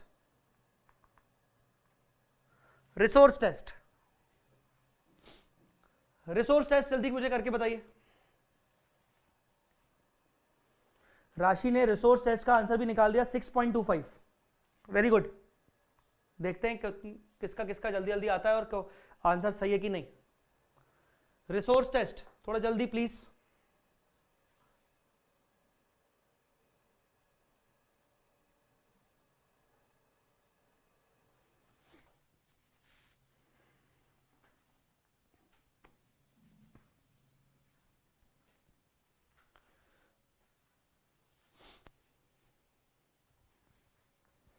विद्या का भी आंसर आ गया 6.25, very good.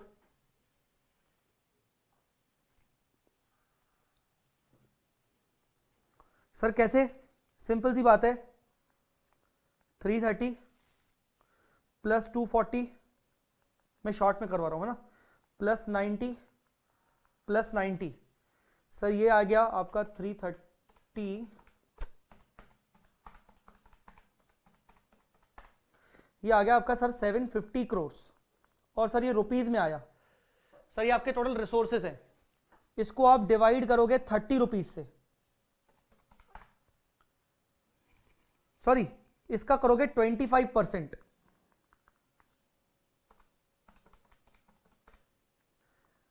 187.5 crore rupees divided by 30,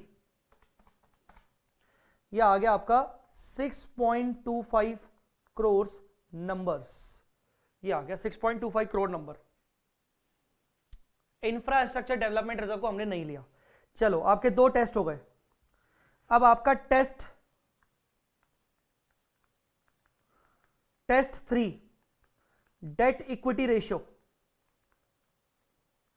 2:1, debt equity ratio 2:1, ठीक है। उसके लिए आप पहले निकालेंगे डेट केस, एक काम करो, आप पहले निकालोगे इक्विटी बिफोर बायबैक, पहले ये निकाल लो equity before buyback. Equity before buyback निकाल लो पहले आप। इक्विटी बिफोर बायबैक कितना है? सर इक्विटी बिफोर बायबैक है आपका ₹750 crore, ₹750 crore. Equity before buyback आपका इक्विटी 750 करोड़। अब आप क्या करोगे इसमें, केस 1, केस 2, केस 3, आपका डेट कितना है? 1800, 1200, 1500। तो हम बोलेंगे as per 2:1 minimum equity after buyback कितना होना चाहिए? 900, 600, 750, 900, 600, 750। हाँ मुझे पता है ये नेगेटिव में आ रहा है, 900, 600। अब देखो जो पहला केस है 900, मेरा इक्विटी होना चाहिए 900, धत तेरी की, मेरा इक्विटी है ही 750। अगर मैंने और बायबैक कर लिया गड़बड़ हो जाएगी, मैं 1 रुपए का भी बायबैक नहीं कर सकता। यहां पर buyback not allowed, buyback not allowed. क्यों नॉट अलाउड? क्योंकि मेरा बायबैक इक्विटी बिफोर बायबैक कितना है? 750। मेरा इक्विटी बिफोर बायबैक कितना है? 750। जबकि इक्विटी आफ्टर बायबैक कितना होना चाहिए? बढ़ना चाहिए 900। अरे भाई बढ़ेगा कैसे? बायबैक के बाद तो घटेगा ना, तो इसका मतलब बायबैक नॉट अलाउड। मेरी पहले से ही पोजीशन बहुत खराब चल रही है, मेरी पोजीशन टाइट चल रही है। इसका मतलब ये हुआ कि my debt equity ratio before buyback is already too more than 2:1। Since इसमें क्या लिखेंगे इसका? Since debt equity ratio is already more than 2:1, before buyback, साला आगे सॉल्व करने का ही नहीं, खत्म यहीं पर। दूसरा केस 3, केस 3 को देखो, 750 करोड़ बिफोर बायबैक है और 750 करोड़ आफ्टर बायबैक होना चाहिए, मतलब यहां पर भी कोई चांस नहीं बनता बायबैक करने का, इसका मतलब यहां पर भी answer not allowed.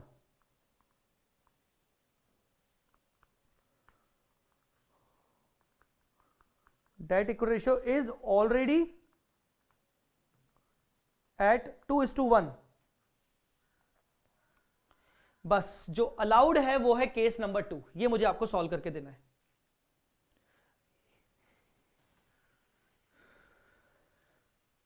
Case number 2 solve करके दो, मैं वेट कर रहा हूं, केस नंबर 2 सॉल्व करके दो, थोड़ा सा जल्दी है बेटा, केस नंबर 2 सॉल्व करके दो।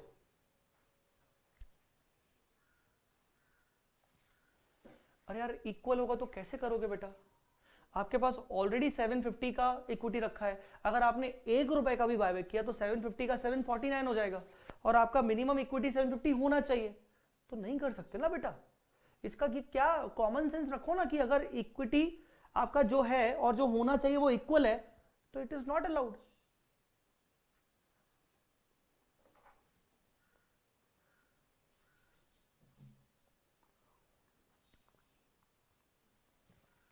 This one, tell me.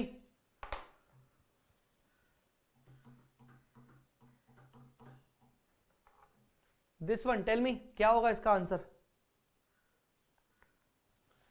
और इसका आंसर कैसे सॉल्व करेंगे, हम बोलेंगे 1200 minus buyback effect is equal to 600, 1200 minus 10x capital के माइनस 20x प्रीमियम को राइट ऑफ करने के और माइनस 10x CRR क्रिएट करने के लिए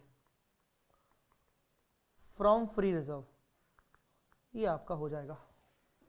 सर ये 10 20 10 कैसे आया, आपका बायबैक का जो प्राइस है वो 30 रुपीज है, 30 रुपीज में से 10 रुपीज फेस वैल्यू है तो 10 रुपए से कैपिटल गिरेगा, 20 रुपए का प्रीमियम है तो 20 रुपए का प्रीमियम राइट ऑफ होगा और 10 रुपए से आपका CRR भी बनेगा।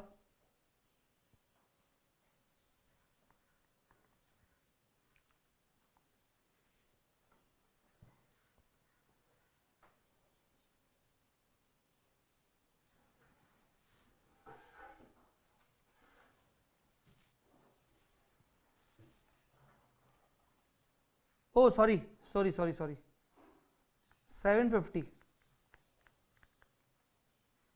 this is equity before,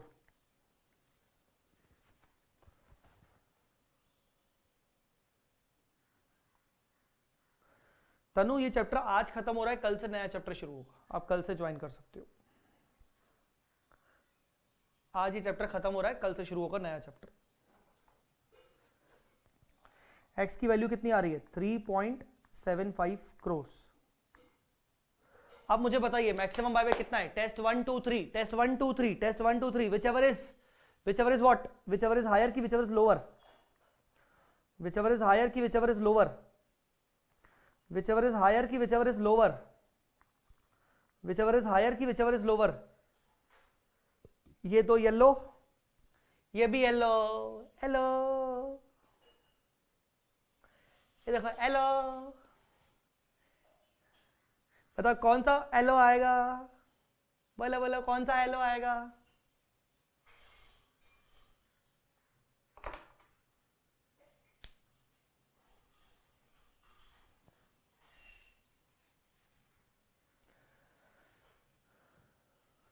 $3.75 is the final answer, maximum buyback allowed, hello 3.75, ठीक है।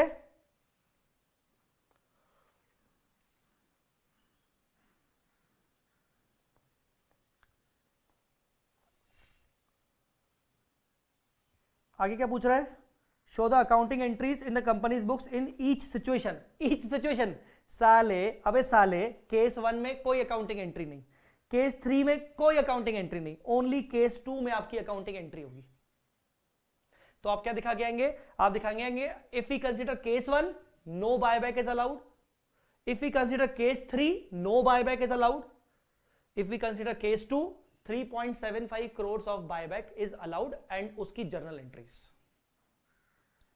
और उसकी जर्नल एंट्रीज। ठीक है, मुझे इसमें दो बातें एक्स्ट्रा करनी है, मुझे इसमें दो क्लैरिफिकेशंस आपको एक्स्ट्रा, कुछ दो बातें आपको बतानी है, बता दूं, दो बातें बता दूं आपको एक्स्ट्रा, अगर इंटरेस्टेड हो तो सुन लो, नहीं तो छोड़ दो। दो बातें बता दूं एक्स्ट्रा,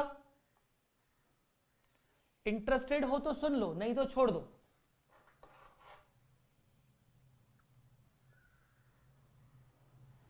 पहली बात, क्वेश्चन नंबर 7 को अगर देखोगे तो उसका बायबैक प्राइस था 20 रुपए, 20 रुपीज। हमने जब वो इक्वेशन बनाई थी तो 10 10 10 मतलब 30 की इक्वेशन बना ली, प्राइस था 20, इक्वेशन बना ली 30 की। क्वेश्चन नंबर 8 में प्राइस है 30, हमने जो इक्वेशन बनाई है 10 20 10 मतलब 40 की। कुछ समझ में आ रहा है क्या कर रहे हैं? कुछ शॉर्टकट समझ में आ रहा है? शॉर्टकट, कुछ शॉर्टकट समझ में आ रहा है? शॉर्टकट, कुछ शॉर्टकट समझ में आ रहा है कि नहीं? कुछ शॉर्टकट समझ में आ रहा है कि नहीं?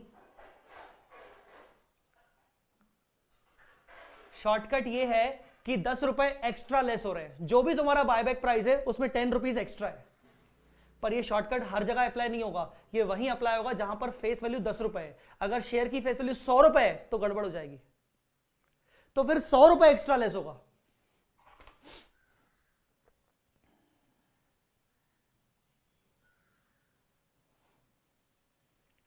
मतलब फेस वैल्यू 10 रुपए है, मैं बोल रहा हूं बायबैक प्राइस 50 रुपए है, बताओ कितना लेस होगा? बताइए बताइए बताइए बताइए, आप हमें कितना लेस होगा? मैं बोलूंगा 60 रुपीज लेस होगा। अगर बायबैक प्राइस 50 है तो प्लस 10 कर देंगे, 60 रुपीज लेस होगा, 60 रुपीज लेस होगा। आई बात समझ में? क्लियर है कि नहीं? पर अगर मैं आपको बोलूं कि फेस वैल्यू 100 रुपए है और बायबैक प्राइस 150 है, अब बताइए बताइए बताइए बताइए बताइए बताइए आप, प्लस 100 रुपीज हो जाएगा 250, प्लस 100 रुपीज हो जाएगा 250, 250। क्लियर है कि नहीं? समझ आया? So basically this is the point number 1 जो आप अपने पॉइंट में कंसीडर कर। 350 नलायक आदमी, 350 कैसे? बायबैक प्राइस 150 है, इस 150 में कैपिटल 100 रुपए है और 50 रुपए का प्रीमियम है, नलायक।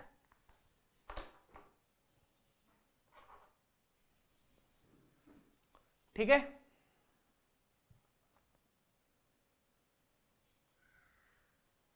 क्लियर बेटा?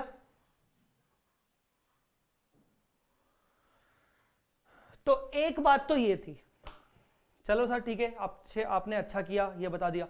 दूसरी बात क्या है सर? दूसरी बात बहुत जरूरी है। दूसरी बात पर क्वेश्चन आज तक नहीं पूछा गया, आज तक मैंने देखा नहीं है। हाँ, मैं नहीं कह सकता कि जो 2 क्वेश्चन इंस्टीट्यूट ने न्यूली ऐड किए हैं, मैंने ऊपर ऊपर से देखे हैं वो क्वेश्चन, मुझे इसी टाइप के लगे, पर मैंने पूरे क्वेश्चन पढ़े नहीं। तो मैं उन 2 क्वेश्चन को अभी बात नहीं करना चाह रहा, उन 2 क्वेश्चन की, वो मैं अलग से डिस्कस करवाऊंगा। इंस्टीट्यूट अभी तक आपसे किस तरीके से पूछता है? इंस्टीट्यूट बोलता है the payment for the buyback of shares will be made by the company out of sufficient bank balance available as a part of current assets. दूसरे में considering the large surplus funds available at the disposal of the company. साला इसने दोनों question में common point दिया है कि sir हम तो सफिशिएंट रिजर्व्स रखे हैं, मतलब हम फ्रेश इशू नहीं कर रहे हैं। कल को अगर पेपर में अचानक से ऐसा क्वेश्चन आ गया जहां इंस्टीट्यूट ने बोल दिया नहीं नहीं हम तो फ्रेश इशू भी कर रहे हैं, हम तो फ्रेश इशू भी कर रहे हैं, अब बताओ क्या करोगे? अब बताओ क्या करोगे? ऐसा क्वेश्चन अभी तक मुझे नहीं मिला है, इंस्टीट्यूट ने ये क्वेश्चन ऐसा बनाया ही नहीं है। मैं जो इंस्टीट्यूट ने जो नए 2 क्वेश्चंस डाले मैं उनके पे बात नहीं कर सकता, मैंने अभी वो पूरे 2 क्वेश्चंस नहीं पढ़े। सो आप ये मत बोलना सर ने बोला था कि देखो क्वेश्चन अभी तक आए नहीं, देखो इंस्टीट्यूट ने दे दिया। मैं हो सकता है इंस्टीट्यूट ने दे भी दिया हो, मैंने नहीं देखे अभी तक वो क्वेश्चन, और 50% चांसेस है कि इंस्टीट्यूट ने उसमें ऐसा बोला ही नहीं होगा। बट फिर भी मेरा क्वेश्चन आपसे ये है कि अगर फ्रेश इशू हो गया तो क्या करोगे? जवाब दीजिए सभी लोग।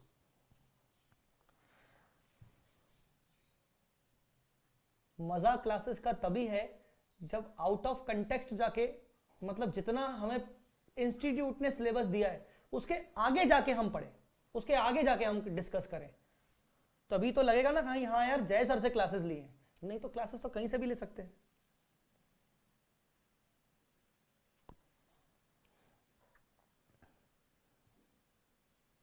ये भी बता दूं, उसमें सिर्फ टेस्ट 3 में कुछ चेंजेस होंगे, टेस्ट 1 और टेस्ट 2 में कोई चेंजेस नहीं होंगे। टेस्ट 1 और टेस्ट 2 में कोई फर्क नहीं पड़ेगा, फर्क पड़ेगा सिर्फ टेस्ट नंबर 3 में।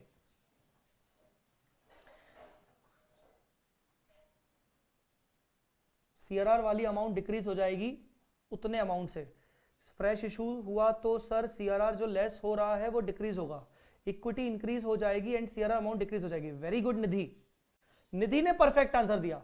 ऋत्विक और राशि ने भी बोला सही, पर निधि ने बिल्कुल परफेक्ट आंसर दिया कि जब वो सर इक्वेशन होगी ना, इक्वेशन में क्योंकि आप फ्रेश इशू कर रहे हो तो सर कुछ प्लस भी होगा। सर जो आप ये इक्वेशन बना रहे हो ना, इसमें आप बोल रहे हो कि भाई इक्विटी बिफोर बायबैक और इक्विटी आफ्टर बायबैक, तो आप फ्रेश इशू कर रहे हो तो उससे आपका इक्विटी आफ्टर बायबैक बढ़ भी जाएगा। तो आपको यहां पर क्या होगा, आपका कैपिटल कम होगा माना, आपका प्रीमियम कम होगा माना। ये जो सीआरआर है ना, इसको 2 मिनट के लिए हटा दीजिए। आप बोलोगे सर प्लस यहां फ्रेश इशू, वो जो भी आएगा फ्रेश इशू, अब वो तो आपको बताएगा कि हमने ना उसके लिए 100 करोड़ का फ्रेश इशू किया है, 100 करोड़ का फ्रेश इशू किया है, ₹100 करोड़ का फ्रेश इशू में वो आपको ना मिसिंग फिगर नहीं देगा, फ्रेश इशू आपको बताएगा। तो आप यहां पर बोलोगे 100 करोड़ माइनस, अब आप बोलोगे भाई 100 करोड़ का अगर फ्रेश इशू है तो मैं उतने से कम करूंगा। आई बात समझ में कि नहीं? तो इसका मतलब आप सीआरआर कितना बनाओगे, आप बनाओगे 10x माइनस 100 करोड़, 10x minus 100 crore.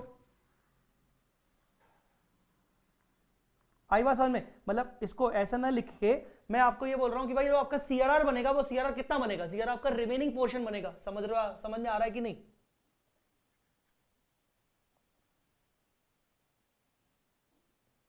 Equity increase होगा फ्रेश इशू की वजह से, और देखो अगर सीआरआर बनाना ही नहीं पड़ रहा, मान लो पूरा फ्रेश इशू है, फिर तो सीआरआर बनेगा ही नहीं, बस आपका इक्विटी बढ़ जाएगा।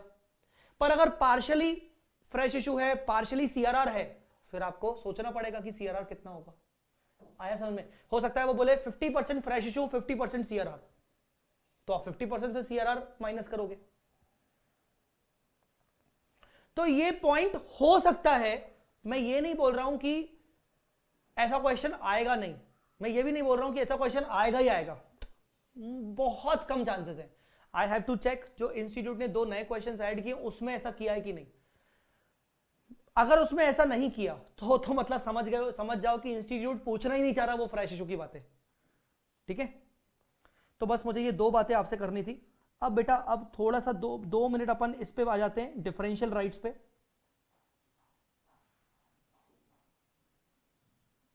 बेटा इक्विटी में यहां पर ये जो हम टेस्ट 3 लगा रहे हैं, test 3 for the purpose of test 3 हम क्या ले रहे हैं, debt equity. And debt equity के लिए जो इक्विटी होती है, equity capital plus preferential capital होता है। जबकि टेस्ट 2 में जो रिसोर्स टेस्ट कर रहे हैं उसमें प्रेफरेंशियल कैपिटल नहीं जोड़ते। For the purpose of date equity ratio, आप एफएम में भी जब पढ़ोगे, एफएम में भी आप पढ़ोगे कि डेट इक्विटी रेशियो में इक्विटी में प्रेफरेंस आता है। तो सिर्फ इस टेस्ट के लिए, तभी मैंने बोला कि इसी टेस्ट के लिए सिर्फ। आई बात समझ में? मतलब अगर मैं आप मुझसे शेयर आउटस्टैंडिंग टेस्ट बोलोगे तो यहां पर प्रेफरेंस नहीं आता है। अगर कंपनी के पास पहले से ही प्रेफरेंशियल कैपिटल रखा होगा तो हम उसका 25% नहीं करेंगे। आप मुझसे रिसोर्स टेस्ट बोलोगे कि सर उसमें प्रेफरेंशियल कैपिटल आएगा क्या, मैं बोलूंगा नहीं आएगा। बट अगर आप डेट इक्विटी टेस्ट बोलोगे तो उसमें इक्विटी में प्रेफरेंस आएगा।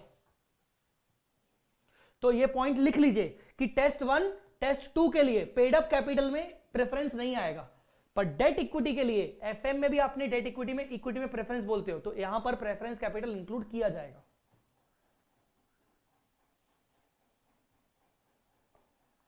ठीक है बेटा,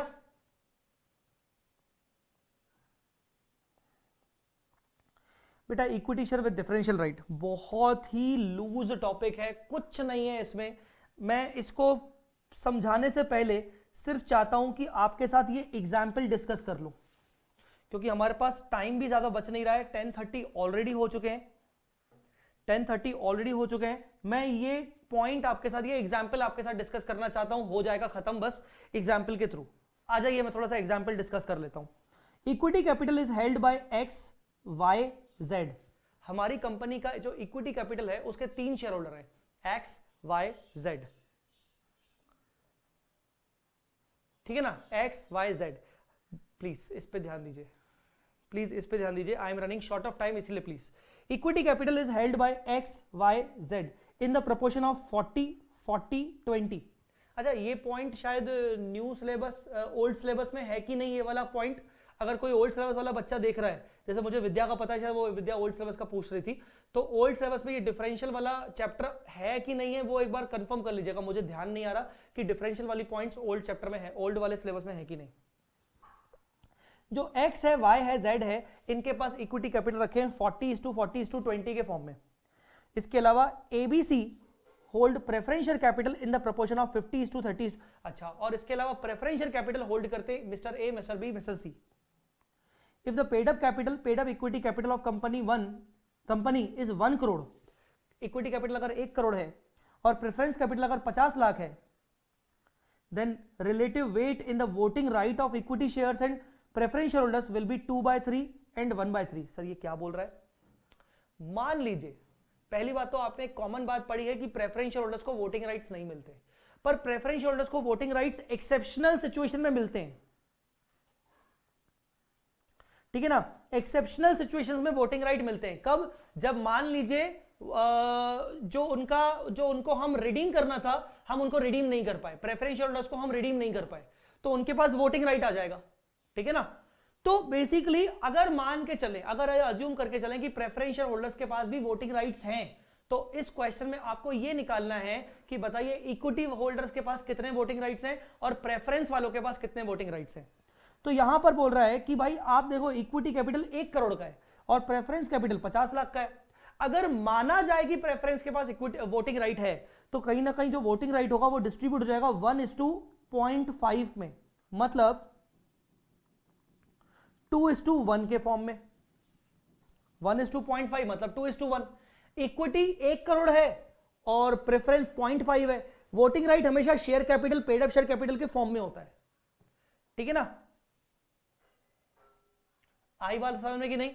सो बेसिकली आपका वोटिंग राइट बन गया 2:1।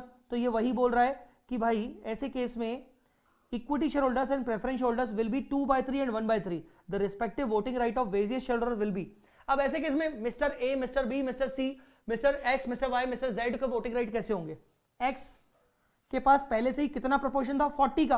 तो एक्स को जो मिलेगा वो 2:1 मतलब 2/3 का 40% मिलेगा। 2/3 का 40%, y को 2/3 का 40%, z को 2/3 का 20%। ये हो गए आपके इक्विटी और ये हो गए आपके प्रेफरेंस। प्रेफरेंस के पास ओवरऑल वोटिंग राइट 1/3 है, तो 1/3 का 50%, 1/3 का 30%, 1/3 का 20%। तो आपके ये डिफरेंशियल वोटिंग राइट निकल गए। मतलब अल्टीमेटली सबके पास इतने इतने वोट हैं। मिस्टर एक्स के पास 4/15, मिस्टर वाई के पास 4/15, मिस्टर जेड के पास 2/15, ऐसे करके सबके पास वोट्स हैं। कुछ समझ आ गया कि नहीं?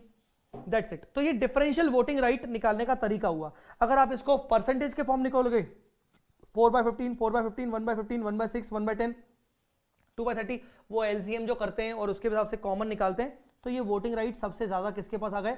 8:8:4:5:3:2। मतलब ये बेसिकली आपका मैथमेटिकल कैलकुलेशन है। मुझे नहीं लगता कि इसमें कोई लॉजिक छुपा हुआ है। सिंपल सा मैथमेटिकल कैलकुलेशन है कि आपको हर इंडिविजुअल इक्विटी शेयर होल्डर के वोटिंग राइट निकालने हैं।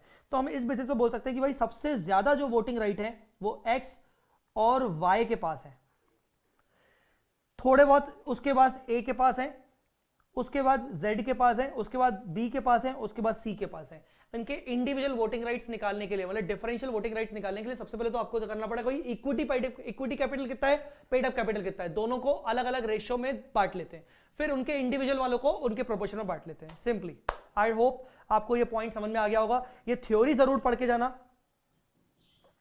Theory important for exam. बच्चा पूछता है सर एग्जाम के लिए थ्योरी बता दीजिए, और वो कब पूछता है, एग्जाम के टाइम पे। तो अभी बता दे रहा हूं कि एग्जाम टाइम पे मत पूछना, मतलब वो एक ऐड आता था आज से 5-6 साल पहले, दोबारा मत पूछना, पता नहीं वो शायद मेंटोस का ऐड आता था, तो वो भैया मेरे पास मेंटोस अभी मैंने खाई नहीं है, पर फिर भी बोल रहा हूं दोबारा मत पूछना। थ्योरी फॉर एग्जाम, इस चैप्टर में थ्योरी फॉर एग्जाम ये वाली इंपॉर्टेंट है, ठीक है। हाँ, तो ओल्ड सिलेबस में अगर ऐसा नहीं है तो आपके शायद एप्लीकेबल नहीं होगा ओल्ड सिलेबस में, ठीक है। सो ये थ्योरी आपकी इसकी इंपॉर्टेंट है। बाकी एक एग्जांपल करवा लिया, इसी एग्जांपल जैसा क्वेश्चन नंबर 9 है बच्चों, ये कर लेना, ये आपका होमवर्क है, ये आपका होमवर्क है। We have done with topic buyback, कल से बिल्कुल ही न्यू क्लास शुरू होगा, ठीक है ना। सर मैं आपको फिर से एक बात रिपीट कर दूं, सर क्वेश्चन बैंक जितना भी रहेगा वो क्वेश्चन बैंक मैं डिस्कस करवाऊंगा, बट सारे क्वेश्चन सॉल्व नहीं करवाऊंगा। उस क्वेश्चन बैंक के डिस्कशन के जो लेक्चर्स होंगे, टॉप वीडियोस होंगे, वो सेपरेट हम डिस्कस करेंगे। मैं सेपरेटली रिकॉर्ड करूंगा, लाइव आके ही कोशिश करके रिकॉर्ड करूंगा, क्योंकि बिना लाइव के मेरे बस की नहीं है। मतलब यार बिना लाइव के क्या होता है कि मैं बोलूंगा हाँ यार कल करते हैं, कल करते हैं, तो मैं उसका लाइव शेड्यूल ही रखूंगा मैं हमेशा। मतलब ये यूट्यूब की लाइव क्लासेस होने के बावजूद, ये तो हमारा 25% कोर्स यूट्यूब पे हो रहा है, इसके बाद तो नहीं होगा, पर क्वेश्चन बैंक मैं यूट्यूब पे लाइव लूंगा, डोंट वरी। क्वेश्चन बैंक मैं यूट्यूब पे लाइव लूंगा, जैसे मैंने चार्ट रिविजन्स डाले हैं यूट्यूब पे, वैसे ही क्वेश्चन बैंक के लेक्चर्स यूट्यूब पे डालेंगे।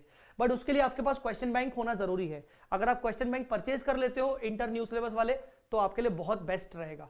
क्या क्वेश्चन बैंक ओल्ड सिलेबस वाला भी आता है? नहीं आता है। ओल्ड सिलेबस के लिए मेरे पास कोई ऑप्शन नहीं है। ओल्ड सिलेबस में मेरे पास जो क्वेश्चन बैंक है वो ऑलरेडी आईपीसीसी के जो फास्ट ट्रैक बैच है उसके साथ ही मैं देता हूं, मैं सेपरेटली नहीं देता हूं, ठीक है।